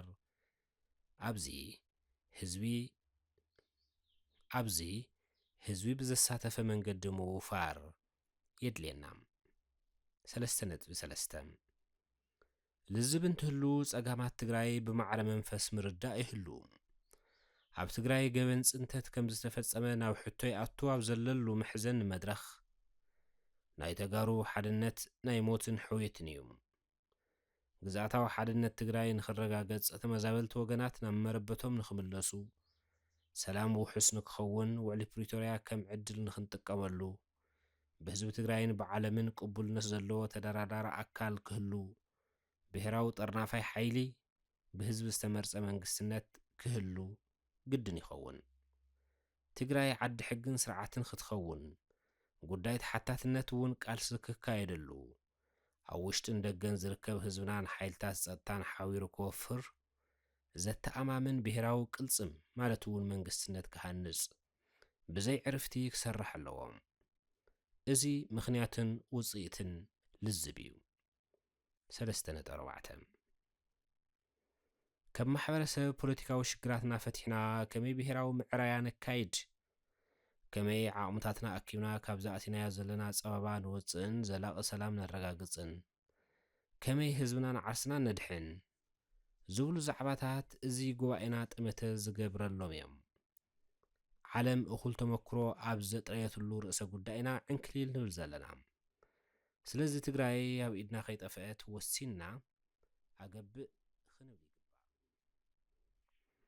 3.5 ውልቃውነትን ጉጅላውነትን ትሕቲ ብሄራዊ ረብሓ እዩ ብዝብል ኩሉ ማሕበረሰብ ትግራይ ኣብ ብሄራዊ ኣጀንዳ ዓሲሉ ዘለናሉ ፖለቲካዊ ማሕበራውን ቁጠባውን ሃዋህው ተረዲኡ ውድቀትና ንሕክመሉን ትንሣኤን ንጅምረሉን እዋን ሎሚ ምዃኑ ኣሚኑ ብሄራዊ ሓድነት ተጋሩ ዝዘርግዎ ተሓሳስባታትን ፍጻመታትን ከመይ ነርሕቆምን ቃልሶምን ዝብል እውን ትኹረት ገይሩ ጉባኤና ናብ ስራሕ ኣትየሎም። ነንውልቀ ሓሲብና እንትንብተን ዘለዎ ውርደትን ንብሔር ሓሲብና እንትንሰምር ዘለዎ ሓበንን ሕዚ ብደንቢ ተረዲኡና እዩ ዝብል እምነት ኣለና። 3.6 ኣብ ውሽጥናን ከባቢናን ሕጋውን ፖለቲካውን ቅቡልነት እናረኸብና ኩሎ መዳያዊ ንጽረት ፈጢርና ውሽጣዊ ኾነ ግዳማዊ ጸገማትና ልዕሊ ዓቕሚ ትግራይ ዘይምዃኖምን ኣብ መፍትሕታቶም እውን ብግንባር ቀደም እንዋስአሎም ባዕልና ምዃንና ኣሚንና ከመይ ነተግብሮም ኣብ ዝብሉ ኣገደስቲ ዛዕባታት ዝርርብ ይደሊ። ህዝብና እውን ኣጀንድኡ እዚ ክገብር ንደፍእ። ብምኽንያት ውሽጣዊ ሕቱኽቱኻትና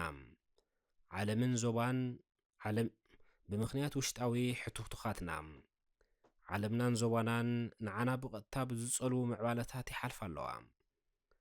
ኣይኮነን ተፈላሊና ሓደ ኾይንና እኳ ክንወጾ ዝኸብድ ጉድጓድ ይጓዓት ኣለዎም።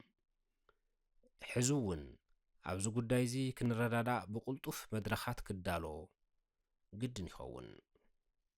3.7 ተጋሩ ምስ ህዝብታት ዓፋር፣ ኣምሓራ፣ ኤርትራ፣ ሱዳን ከምኡውን ምስ ካልኦት ህዝብታት ቀርኒ ኣፍሪካ ዝምድና ኣለና። ዝምድናና ገገሊኡ ፈቲና ንቕበሎ ጸሊእና ንድርብዮ ኣይኮነን። ጂኦግራፊያዊ ተፈጥሮና ዘገድደና ዝምድና ኣሎ። ብጣዕሚ ወሰንቲ ምስ ዝኾኑ ዓለም ለኻዊ ሓይልታት እውን ዝህልወና እወንታዊ ርክብን ዝምድናን ደጊምካ ክርእ ኣለዎም። ርኤተ ዓለማዊ ዝምድናታትናን ጽምዶታትናን ብመሰረቱ ክፍተሹ ይግባእ። ምስ ኩነታት ዓለም ነካይዶ ፖለቲካዊ ምትዕርራይን ሰልፍን እውን ብፍላይ ምሁራትና ካብ ደቀቕቲ ኣጀንዳታትን ውጥጣትን ሰጊሮም ኣብ ብሔራዊ ረብሓና ዘገድሱ ዓበይቲ ውራያትን ዛዕባታትን ዝዋፈሩሉ እዋን ሎሚ ምዃኑ ተፈሊጡ ናብዞም ዓበይትን ኣገደስትን ግን ዝተረስዑ ዝመስሉ ብሔራዊ ዕዮታት ከመይነቶ ዝብል ኣገዳሲ ጉዳይ እዩ። ስለዚ ብዘይ ወዓል ሕደር ምስ ኩሎም ዘለውና ናይ ህዝብን ሰራዊትን መሓውራት ተሓባቢርና ከም ሓደ ሰብ ናብታ ልዝብ ክንወፍር ብግዜ የለን መንፈስ ድማ ህዝብናን ብሔርናን ክነድሕን ኩሉ ቀዳምነቱ ናብዛ ማእኸል ነጥብ እዚኣ ከነጻጽር ንጽውዕ። 3.8 ኣብ ኢትዮጵያ ዘለና ረብሓ ንሓፂር እዋን ስምምዕ ፕሪቶርያ ንማእኸላይን ነዊሕን እዋን ድማ ብዋናነት ሕገ መንግስቲ መሰረት ብምግባር ምንጻር ክድልዩ ምስ ጎረባብቲ ህዝብታት ጥራይ ዘይኮነስ ምስ መንግስታት ማለት እውን መንግስታት ፌደራልን ክልላትን ከምኡውን ምስ ትካላት ፖለቲካዊ ማሕበራውን ሃይማኖታውን ትካላት ክድንፍዕን ክፍጠርን ዘለዎ ርክብ ብልዝብን ምህራዊ ትንታነን ምንጻር ይድል። 4 ተተግባራይነት እዛ ሓሳብዚ ተተግባራይነቱ ብደንብ ምርኣይ ካብ ወረቐት ንላዕሊ ዝኾነ ዋጋ ንክወሃቦ ይሕግዝ። ጸኒሕኻ ከምዚ እውን ደሎ እዩ ካብ ምባል ዘድሕን እውን ይኸውን። ህልው ኩነታት ትግራይ ለውጢ ይጠልብ ዶ? ህልው ኩነታት ትግራይ ለውጢ ይጠልብ ደሎ ወይስ የለን? እቶም ኣብ ስልጣን ዘለዉ ጀጋኑ መራሕትና ኸ ዕረፍቲ ዶ ይደልየለዉ ወይስ ኣይደልዩን? ብስሩ ለውጢ እቶም ደንቢ ፈልዮም ዝቃርሓሉ ዘሎ ኣካላት መሪሕነት ብምውራድ ኣቢልካ ክመጽእ ይኽእል ዶ? ብስሩ መሪሕነት እቶም ደንቢ ፈልዮም ዝቃርሓሉ ዘለዉ ኣካላት መሪሕነት ብምምዕረራይ ኣቢልካ ክመጽእ ይኽእል ዶ? ኣብ መንግስትነትን ስርዓተ መንግስትን ትግራይ ኣዲሂቦም ዝሰርሑ ኣካላትን ፖለቲካዊ ሓይልታትን ከ ኣብዚ ጉዳይ እዚ እንታይ ይብሉ? ዘለናሉ ፖለቲካዊ ባይታ ዝጻወሮ ናይ ለውጢ ተበግሶ ድዩ ወዘተ። እዚኦም ኩሎም ጠሚርካ ኢኻ ተተግባራይነት ትልክዕ። ኣብዚ እቶም ብሔራዊ ዓቕምታት ክንብል ልዕል ኢልና ዝገለጽናዮም ፖለቲካዊ ትካላት ንገሊኦም ብኸምዚ ዝስዕብ ርኢናዮም ኣለና። ትንታነና ካብ ሙሉእ እወንታውነት ወይ ኦፕቲሚዝም ዝተበገሰ ምዃኑ ምዝኽኻር የድሊ። 4.1 ውድብ ሕወሓት በዓል ወርቃዊ ታሪኽ እዩ። ውድብ ሕወሓት ሕዚ እቲ ዘሎ ኩነታት ከም ዘለዎ ክኸይድ ዝደልዩ ኣይመስለናን። 50 ዓመት ሙሉእ መስዋዕቲ ዝተኸፈለሉ ስምንቅያን ሓመድ ክኾን ዝደልዩ ኣይመስለናን። ህዝቢ ዝሃቦም ልዑል እምነት ንፋስ ክወስዶ ዝደልዩ ኣይመስለናን። ለውጢ ይደልዩ፣ ስግግር ይደልዩ፣ ሪፎርም ይደልዩ። ህዝቢ ዘይጎድእን ክብሪ ውድቦም ዝሕሉን ህዱእ ስግግር ይደልዩ። ጸገማቶም እውን ካብ ህዝቢ ንላዕሊ ይፈልጥዎን ይቕበልዎን። ለውጢ ግድን ነው። ጸገማቶም እውን ካብ ህዝቢ ንላዕሊ ይፈልጥዎን ይቕበልዎን። ለውጢ ግድን ማለት እውን ኢንኤቪተብል እናኾነ ብምጽኡ ዝተረድኡ እዮም ኢልና ንሓስብ። ዓንቅታት የለን ኣይበሃልን።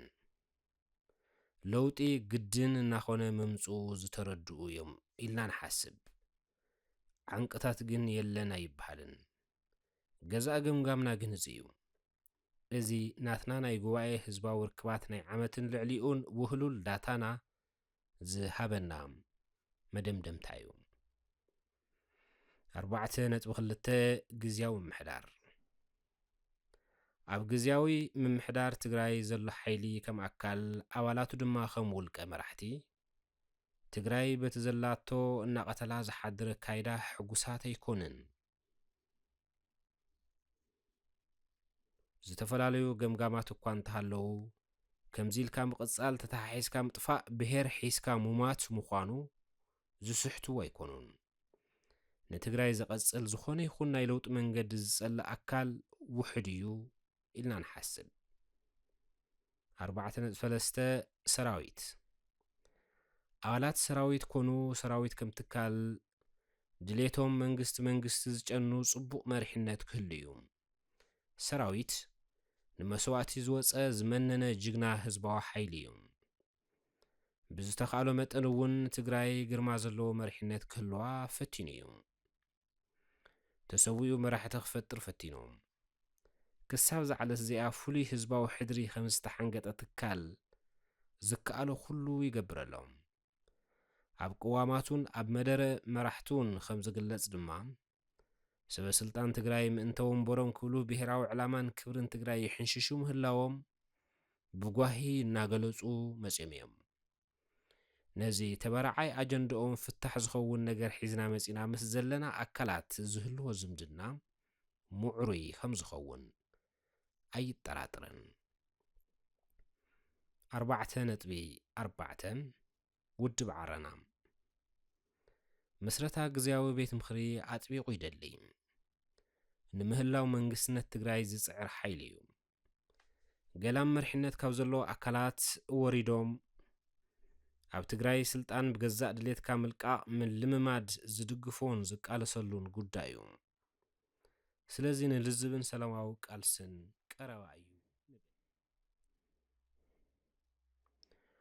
4.5 ውድብ ባይቶና ብሄራዊ ባይቶ ክጣየሽ ሰፊሕ ምንቅስቓስ እናገበረ ዝመጽእ ሓይሊ እዩ።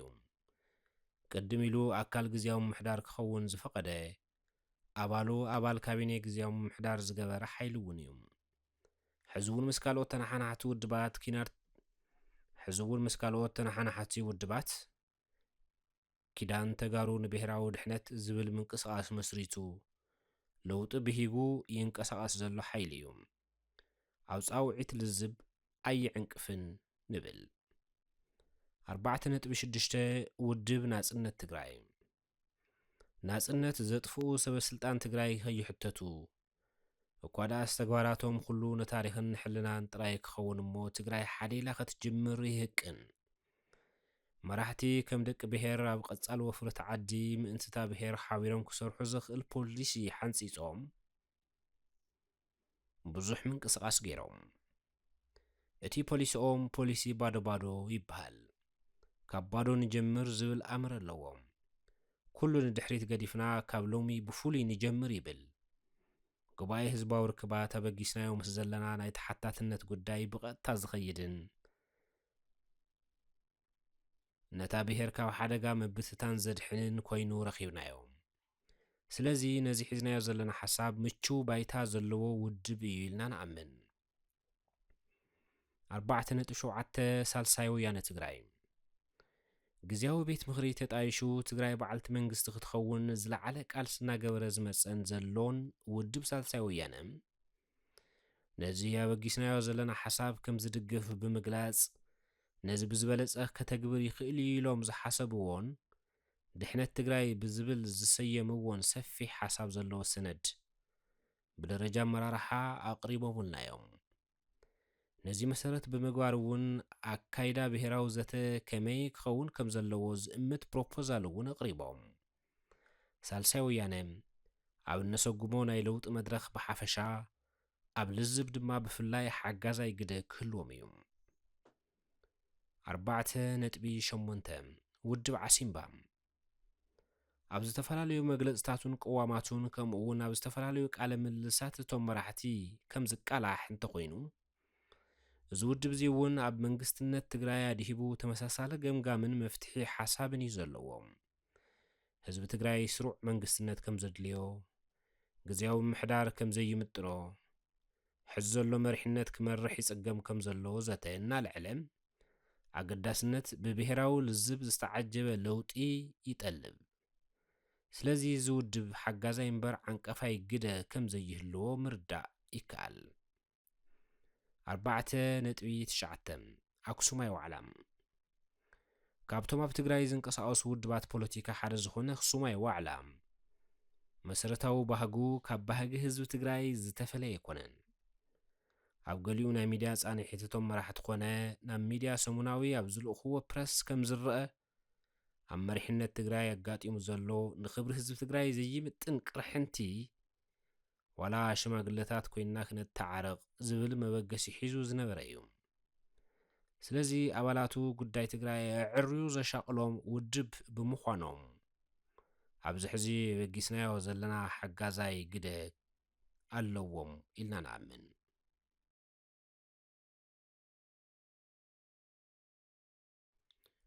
4.10 ውድብ ስምረት ኣብ ቀረባ እዋን ናብ ሕወሓት ብዘጋጠመ ምክፍፋል ተነፂሎም ዝወፁ ኣካላት ስምረት ዝተሰመየ ፖለቲካ ውድብ ብምስራቶም ዝፍለጥ እዩ። ውድብ ስምረት ዛጊድ ካብ ዝዘርግሕዎ ጽሑፉን ሓሓሊፉ ካብ ዝህቦ ቃለ ምልልስን ብምብጋስ ኣብ ትግራይ ዘሎ ፖለቲካዊ ጸገም ዝፍታሕ ብልዝብ ምዃኑ ይሕብሩ። ብምዃኑም ከም ፖለቲካዊ ውድብ ትካልና በጊስዎን ዘሎ ልዝብ ዝብል ናይ ኣገብእ መጸዋዕታ ልክዕ ከምቶም ካልኦት ውድባት ሓንጎ ፋይሉ ዝቕበልን ሓቢርናን ዕውትነቱ ዝተግህን እዩ ኢልና ንሓስብ። 4.11 ማሕበረሰብ ንግዲ እዞም ኣካላት እዚኦም ኣብ ኩሉ ዓውዲ ዝህልዎም ግደ ከም ዘለዎ ኮይኑ ብፍላይ ኣብ ኢኮኖምያዊ ተሳትፎን ሕውየትን ትግራይ ግን ዘይትካእ ግደ ኣለዎም። ኣብ ምትእኽኻብ ደገፋት ንመጠሻን ውሕስነትን ነበር መሪሕነት ድማ ግደ አንበሳ ኣለዎም። ስለዚ እንተዓቢ ከም ወነንቲ ኣገዳሲ ናይ ሓደ ዓዲ እንግዳዕ ማለት እውን ቁጠባ እንትንእስ ድማ ከም ሰብ ቁልፊ ግደ ኣብ ምእካብ ፍሉይ ፈንድ ኣብዚ ዝካየድ ጉባኤ ክርከቡ ዝግብኦም እዮም። እዞም ኣካላት እዚኦም ነዚ ናይ ልዝብ ጉባኤ ቁሩባት እዮም ጥራይ ዘይኮነ ሓጋዛይ ግደ ዝፃወት እዮም። 4.12 ሲቪክን ሲቪልን ማሕበራት 4.12 ሲቪክን ሲቪልን ማሕበራት እዚ ዘለናሉ ወቕቲ ብርክስ ዝበላ ሲቪክን ሲቪልን ማሕበራት ዝተፈጠራሉን እተን ዝነበራ እውን ዝተነቃቕሓሉን እዩ። ምንቕቕሐን ብጥምረት ዝገለጻ እውን ኣለዋ። ዳርጋ ኩለን ኣብ ሓደ መፍትሒ ሓሳብ ኣለዋ። እዚ ጸጋ እዩ፣ ሃፍቲ እዩ። ወፊርናሉ ንዘለና ምንቅስቃስ እውን ደጋፋይ ግደ ዘለዎ እዩ። 4.13 ትካላት ሚድያ ሚድያ ዓዲ ጥፍእ ዓዲ ቅንዕ ሚድያታትና ሰናይ ህዝቢ ኣይደልያን ኢልካ መበጋሰ ይከኣልን። እታ ብሄር ዝተዋደደን ቅንዑን መንግስትነት ክትትሕዝ እንተላ እዘን ናይ ውልቀ ይኹና ናይ መንግስቲ ሚድያታት ብኡ ንብኡ ምቕናዕና ይተርፍን ሓገዝቲ ጥራይ ዘይኮነ መራሕቲ ትለውጡ እውን ኮና እየን። 4.14 መንግስቲ ፌደራል ካልእ ኩሉ ከም ዘለዎ እንከሎ መንግስቲ ፌደራል እንተነኣሰ እንገብሮ ሰላማዊ ናይ ልዝብ ሰፊሕ ምዕንቀፍ ካልእ ኩሉ ከም ዘለዎ እንከሎ መንግስቲ ፌደራል እንተነኣሰ እንገብሮ ሰላማዊ ናይ ልዝብ ስራሕ ኣይዕንቅፍን ኢልና ንኣምን። 4.15 ህዝቢ ኣብ ውሽጥን ደገን ዘሎ ብመስዋዕቲ ደቁ ክንቅኒ ዝገበረና ህዝቢ ሓድነት ይደሊ ኣሎም። መራሕቱ ቅኑዕ መስመር ሒዞም ክመርሕዎ ይደሊ ኣሎም። ዝርከባ ሰላም ክትቅንየሉን ክትሰፍሐሉን ይደሊ። ከም ብሄር ቅንዕ ክብል ይደሊ። ስለዚ ነዚ ባህግን ድሌትን እዚ ዝሕግዝ ወፍሪ ጀሚርና ኣለና ኢልናዮ ኣብ ጎንና ደው ኢሉ ክድግፍ ከም ዝኽእል ዘጠራጥር ኣይኮነን። 4.15 ዘይተጠቐሱ ኣብዞም ስሞም ዘይተጠቐሱ ብሓደ ይኹን ካልእ መንገዲ ብጉዳይ ትግራይ ዘይድቅሱ ዝተወደውን ዘይተወደውን ሰላማውያን ሓይልታት ትግራይ ትላዘበላ ተባሂሎም እንተብቅዕ ዝነጽግዎ ይህልው ኢልና ክንሓስብ ኣይንኽእልን። እዚ ኩሉ ናይ ሓሳብና ተተግባራይነት እዩ ዘመላኽት። ስለዚ ግዜ የብልናን ብዝብል ዝተፈለየ ናይ ስራሕ መንፈስን ምልኣዓለን ናብ ስራሕ ከነኣቱ ንኽንድሕን ክንውስን ኣብ ዘገድድ ግዜ ከም ዘለና ምዝኽኻር የድሊ። 5 ኣንፈታት ኩሎም ለባዋታት ደቂ ዘተ ውጽኢት ልዝብን ካብ ምርድዳእ ዝተረኸቡን ክኾኑ ኣለዎም። ኣብዚ ንኡስ ምዕራፍ እዚ ክነልዕሎ ዝደለና ግን ትካልና ዛጊድ ኣብ ዝገበሮም ምጽናዕትታት ዝረኸቦም ጭብጥታት እዮም። እዞም ጭብጥታት እዚኦም ተመጒቶም እዮም ክሓልፉ ዘለዎም። ነዚ መጎትን ክትዕን ኢሉ እውን ዘምጽኦ ውጽኢት ግን ኣንፈት የድልዮ ኮይኑ ረኺብናዮ። እንሆም 5.1 ተሓታትነትን ሕድገትን። እዚ እነቕርቦ ዘለና ናይ ልዝብ ለበዋ ከይትግበር ዕንቅፋት ክኸውን ይኽእል ኢልና እንግምቶ ሓደ ጉዳይ ተሓታትነት እዩ። ከምቲ ነስተብህሎ ዘለና ፖለቲከኛታትናን መሪሕነትን ናብ ዝኸፍአ ምትፍናንን ምትህልላኽን ዝኸድሉ ዘለዉ ምኽንያት እቲ ሓደ ጉጅለ ነቲ ካልእ ጉጅለ ስዒሩ እንተወፂኡ ብጉዳይ ተሓታትነት ኣቢሉ ነቲ ተሰዓራይ ዝበሃል ሓይሊ ዝኸፍአን ዝሓሰበን ሓውሲ ናይ ቂም ስጉምቲ ክወስደሉ ይኽእል እዩ ዝብል እዩ። ድማ ትኽክለኛ ስጋት እዩ። ባህሊ ፖለቲካና ናይ ሰዓርን ተሰዓርን ባህሊ እዩ። ኣብ ድሑር ፖለቲካ ኢና ዘለና። ክንደይ ዕንቁይ መራሕትና ዘልዕሎም ስኢኖም ርኢና። ብዘይ ኣግባብ ብቂምን ቅርሕንትን ፍትሒ ዝተጓደሎም እውን ርኢና። እዚ ኣብ ሓደ ቦታ ጠጠው ክብል ተዘይክኢሉ ትግራይ ንባዕላ እናበልዐት ኸይዳ ክትሓቅቕ እያ። ስለዚ ጉዳይ ተሓታትነት ንሕልናን ንታሪኽን ምግዳፍ ቅድም ቀዳድም ነቲ ዓዲ ዝጠቅም። እዞም ሕዚ ምእንቲ ህዝቢ ትግራይ ዝተባሃልናዮ ፈጺምና ኣለና ክብሉ ትጽቢት ዝግበረሎም ጀጋኑ ተሓታትነትን ኣሳዲድካ ምጥቃዕን ከይስዕቦም ፈለማ ካብ ኩሎም ደንበታት ፖለቲካ እዮም እቲ ውሳነ ክቕበሉ ዘለዎም። እንትቕጽል ድማ ጉባኤ ህዝባዊ ርክባት ትግራይ ጉዳይ ተሓታትነት ንብሔራዊ ልዝብን ምርዳእን መሰረት ገይሩ ንክፍጸም ክሰርሕ እዩ። ንተሓታትነት ዝህሉ ሕድገት ብዝምልከት ብዓይነትን ደረጃን ጥፋኣት ከምኡውን ብግዜ ወሰን ዘርዚሩ ዘቕምጥ ናይ ባዕሉ ናይ ሕጊ ሰነድ ይዳለወሉ። ኣብ ዝህሉ ናይ ህዝቢ ዘተታት እውን ብሓሳባት ማዕቢሉ ህዝባዊ ምርድዳእ ክግበረሉን ብቤት ምኽሪ ጸዲቑ ዝትግበርን ይኸውን። እዚ ንሎሚ ጥራይ ዘይኮነ ኣብ መጻኢ ወለዶታት ንመራሕቲ ዘጀግን ንህዝቢ ዘድሕን ንዓዲ ድማ ዘሕብን ታሪኻዊ ምዕራፍ ይኸውን።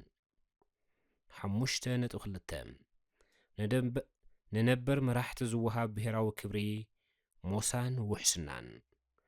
ኣብ ፖለቲካዊ ኾነ ወተሃደራዊ መሪሕነት ዝጸንሑ መራሕትና ክኽበሩ ኣለዎም። ክኽበሩ ኣለዎም ማለት ናይ ማን ክኽበሩ ኣለዎም? ክትእወሩ እውን ኣይግባእን። መራሕታ እትኽብርን ብዘለዋ ዓቕሚ ህይወቶም ክመርሑ እትገብርን ዓዲ እቲ ኣውራ ተጠቃሚት ንሳ እያ እምበር እቶም መራሕቲ ኣይኮኑን። ሃገር ወይ ዓዲ መራሕታ እትኽብር ምስ እትኸውን ዘኽብርዋ ዜጋታት እያ ትፈጥር። መራሕቲ ሰናይ መዕረፎን ውሕስ መዋጽኦን ሴፍ ላንዲንግ ኤንድ ሴፍ ኤግዚት ክህልዎም ምግባር ፈለማን ቅድሚ ኩሉን ነታ ዓድን ወለዶታትን እዩ ዝጠቅም። ስለዚ ካብ ኣገልግሎቶም ትሰናበቱ ምስ ክብሮምን ግርምኦምን ክኸውን ምግባር የድሊ። ካብ መሪሕነት እንትዕርፉ ቁጠባውን ማሕበራውን ዓቕሞም ከይጓደል ብትልሚ ምስራሕ የድሊ። ኣብ ጸገም ከይወድቁን ከየስተማስሉን ክስራሕ ኣለዎም። ንኽብሮም ንስራሕቶምን ግልጋሎቶምን ዝምጥን ናብ ናይ ትግራይ ኢኮኖምን ማሕበረሰባዊ ባይታን መሰረት ዝገበረ ጥቕማ ጥቕሚ ዝረኽብሉ ዕድልን ባይታን ኣብቲ ክጣየሽ እንብህጎ ዘለና ቤት ምኽሪ ቀሪቡ ክጸድቕን ክትግበርን ክንሰርሕ ኣለና። እዚ ኣብ ታሪኽ እውን ጽቡቕ ልምዲ እዩ። ኣብቲ ዝወፅእ ሕጊ እውን እዘን ስዕባ ጉዳያት ብግልጽ ጐሊህን ክወፃ ትጽቢት ይግበር። ቁጠባዊ ተጠቃምነት። እዚ ብገንዘብ መንበሪ ገዛ፣ መሬት፣ ካልኦት ንብረታትን ንህይወት ዘገድሱ ቁጠባዊ እታወታትን ክግለጽ ይኽእል። እዚ ልክዕ ከምቶም ካልኦት ዝውሰዱ ስጉምትታት ስሩዕ መጽናዕቲ ተኻይድሉን ተመክሮ ካልኦት ዓድታት ተቐሚሩሉን ብመስርሕ ብሕግን ኣዋጅን ዝሰናዳ ይኸውን። ማሕበራውን ፖለቲካውን ክብርታት። እዚ ብዝህልዎም ሓለዋ ኣብ ህዝባዊ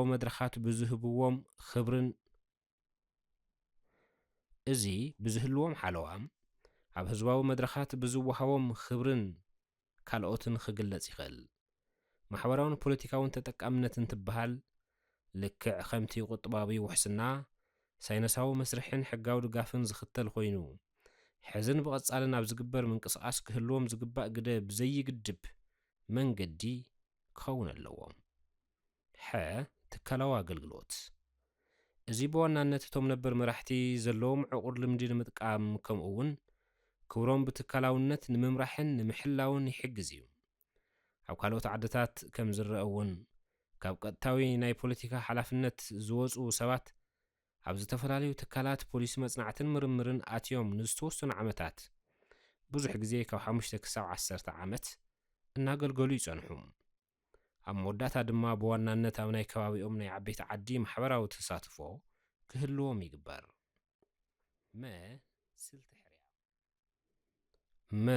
ስልቲ ሕርያ ኣብቲ ዝወፅእ ሕጊ እዚ ጉዳይ ብብርኪ ክልል ዞባን ወረዳን ከመይ ከም ዝፍጸም ኣየንኦም ደረጃታት ስልጣንን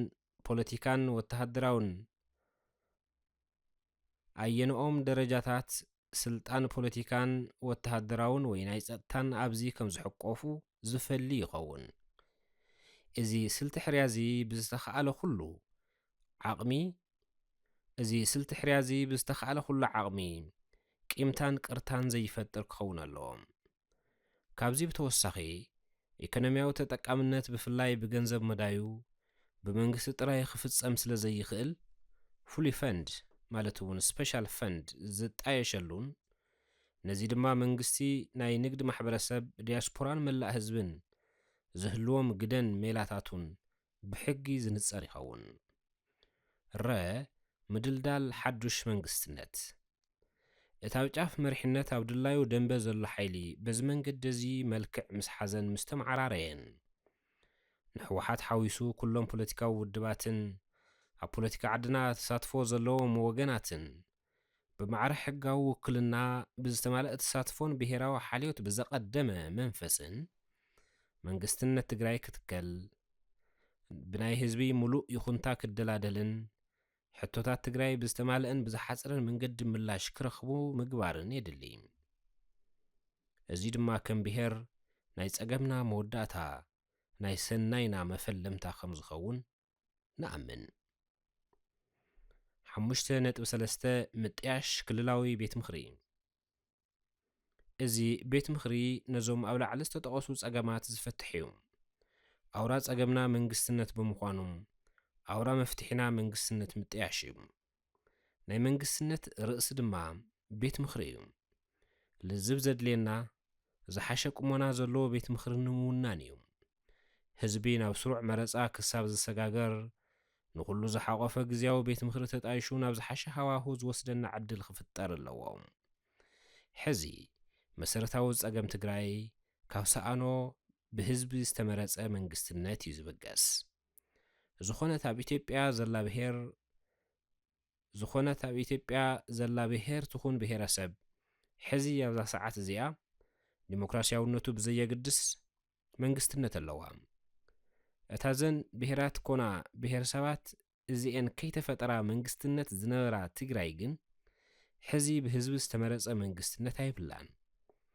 ስለ ዝኾነ ከምዚ ዝበለ ታሪኻዊ ፍጻመ ተካይድ ትግራይ ኣብ ትሕቲ መንግስትነት ኮይና ክኸውን ስለ ዝግባእ ቅቡልነት ዘለዎ ሓቋፋይ ጠንካራ በዓል ስኒ ግዜያዊ ቤት ምኽሪ ክህሉ ይግባእ። እዚ ዝጣየሽ ቤት ምኽሪ ምስ ኣፈጻጽማ ውዕሊ ፕሪቶርያ ምጉናጽ ብዘይፈጥር መልክዑ ስርሑ ምእንታን ክሰርሕ ኣብ ውሱን ግን ድማ ወሰንትን ኣገድስትን ጉዳያት ከድህብን ኣብ ልዝብ ህዝቢ ተመስሪቱ ስልጣን ዝህልዎን ይኸውን። መጠቓለሊ ትግራይ ከምቲ ሕዚ ዘላቶ ክትቅጽል ይኸብድ እዩ ማለት ኣይትቐጽልን ማለት ዳ እዩ። ከይጠፍአት ቀልጢፋ ግድን ለውጢ ክትእውጅ ኣለዋ። ዕድላት ከየምለጥዋ ተቐዳዲማ ዘይበልዓን ዘይሕራን ናይ ለውጢ ንፋስ የድልያ። እዚ ሰነድ እዚ ዓዊሎም ዝእውዩ ሓሳባት ዝሓዘ እዩ። ዝኾነ ዓይነት ለውጢ ኣብ ዝጠልብ መድረኽ ኢና ዘለና። ግና ዝተመርሐ እምበር ዝኾነ ዓይነት ለውጢ ኣይኸውንን ንትግራይ ዝግባእ።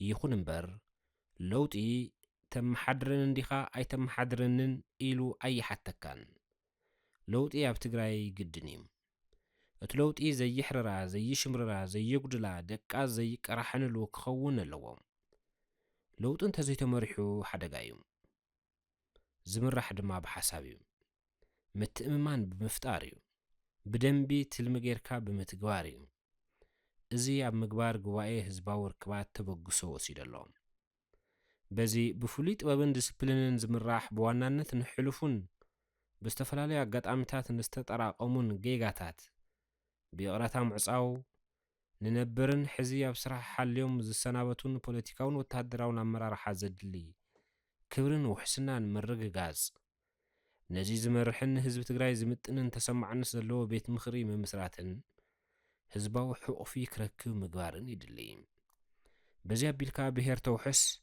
ሕቶ ህዝብኻ ትምልስ እዚ ሰነድ እዚ ዝበፅሖም ኣካላት በብኣካሎም ክዛተዩ ኣብ ዝተገደበ ግዜ ድማ ሓበራዊ መድረኽ ወይ ጉባኤ ንምክያድ ድልውይ ዝኾኑሉ ኣንፈት ተነፂሩ ኣሎ ኣብዚ ብሄራዊ ዋኒን ኩሉ ሓጋዛይ ኮይኑ ትግራይና ካብ ምብትታን ክነውሕሳ ጻዕሪ የድሊ መልእኽትና እዩ ኣገብእ ልዝብ ንብሄራዊ ረብሓን ህላወን መጽሔት ጉባኤ ህዝባዊ ርክባት ትግራይ መስከረም 2018 ዓ.ም መቐለ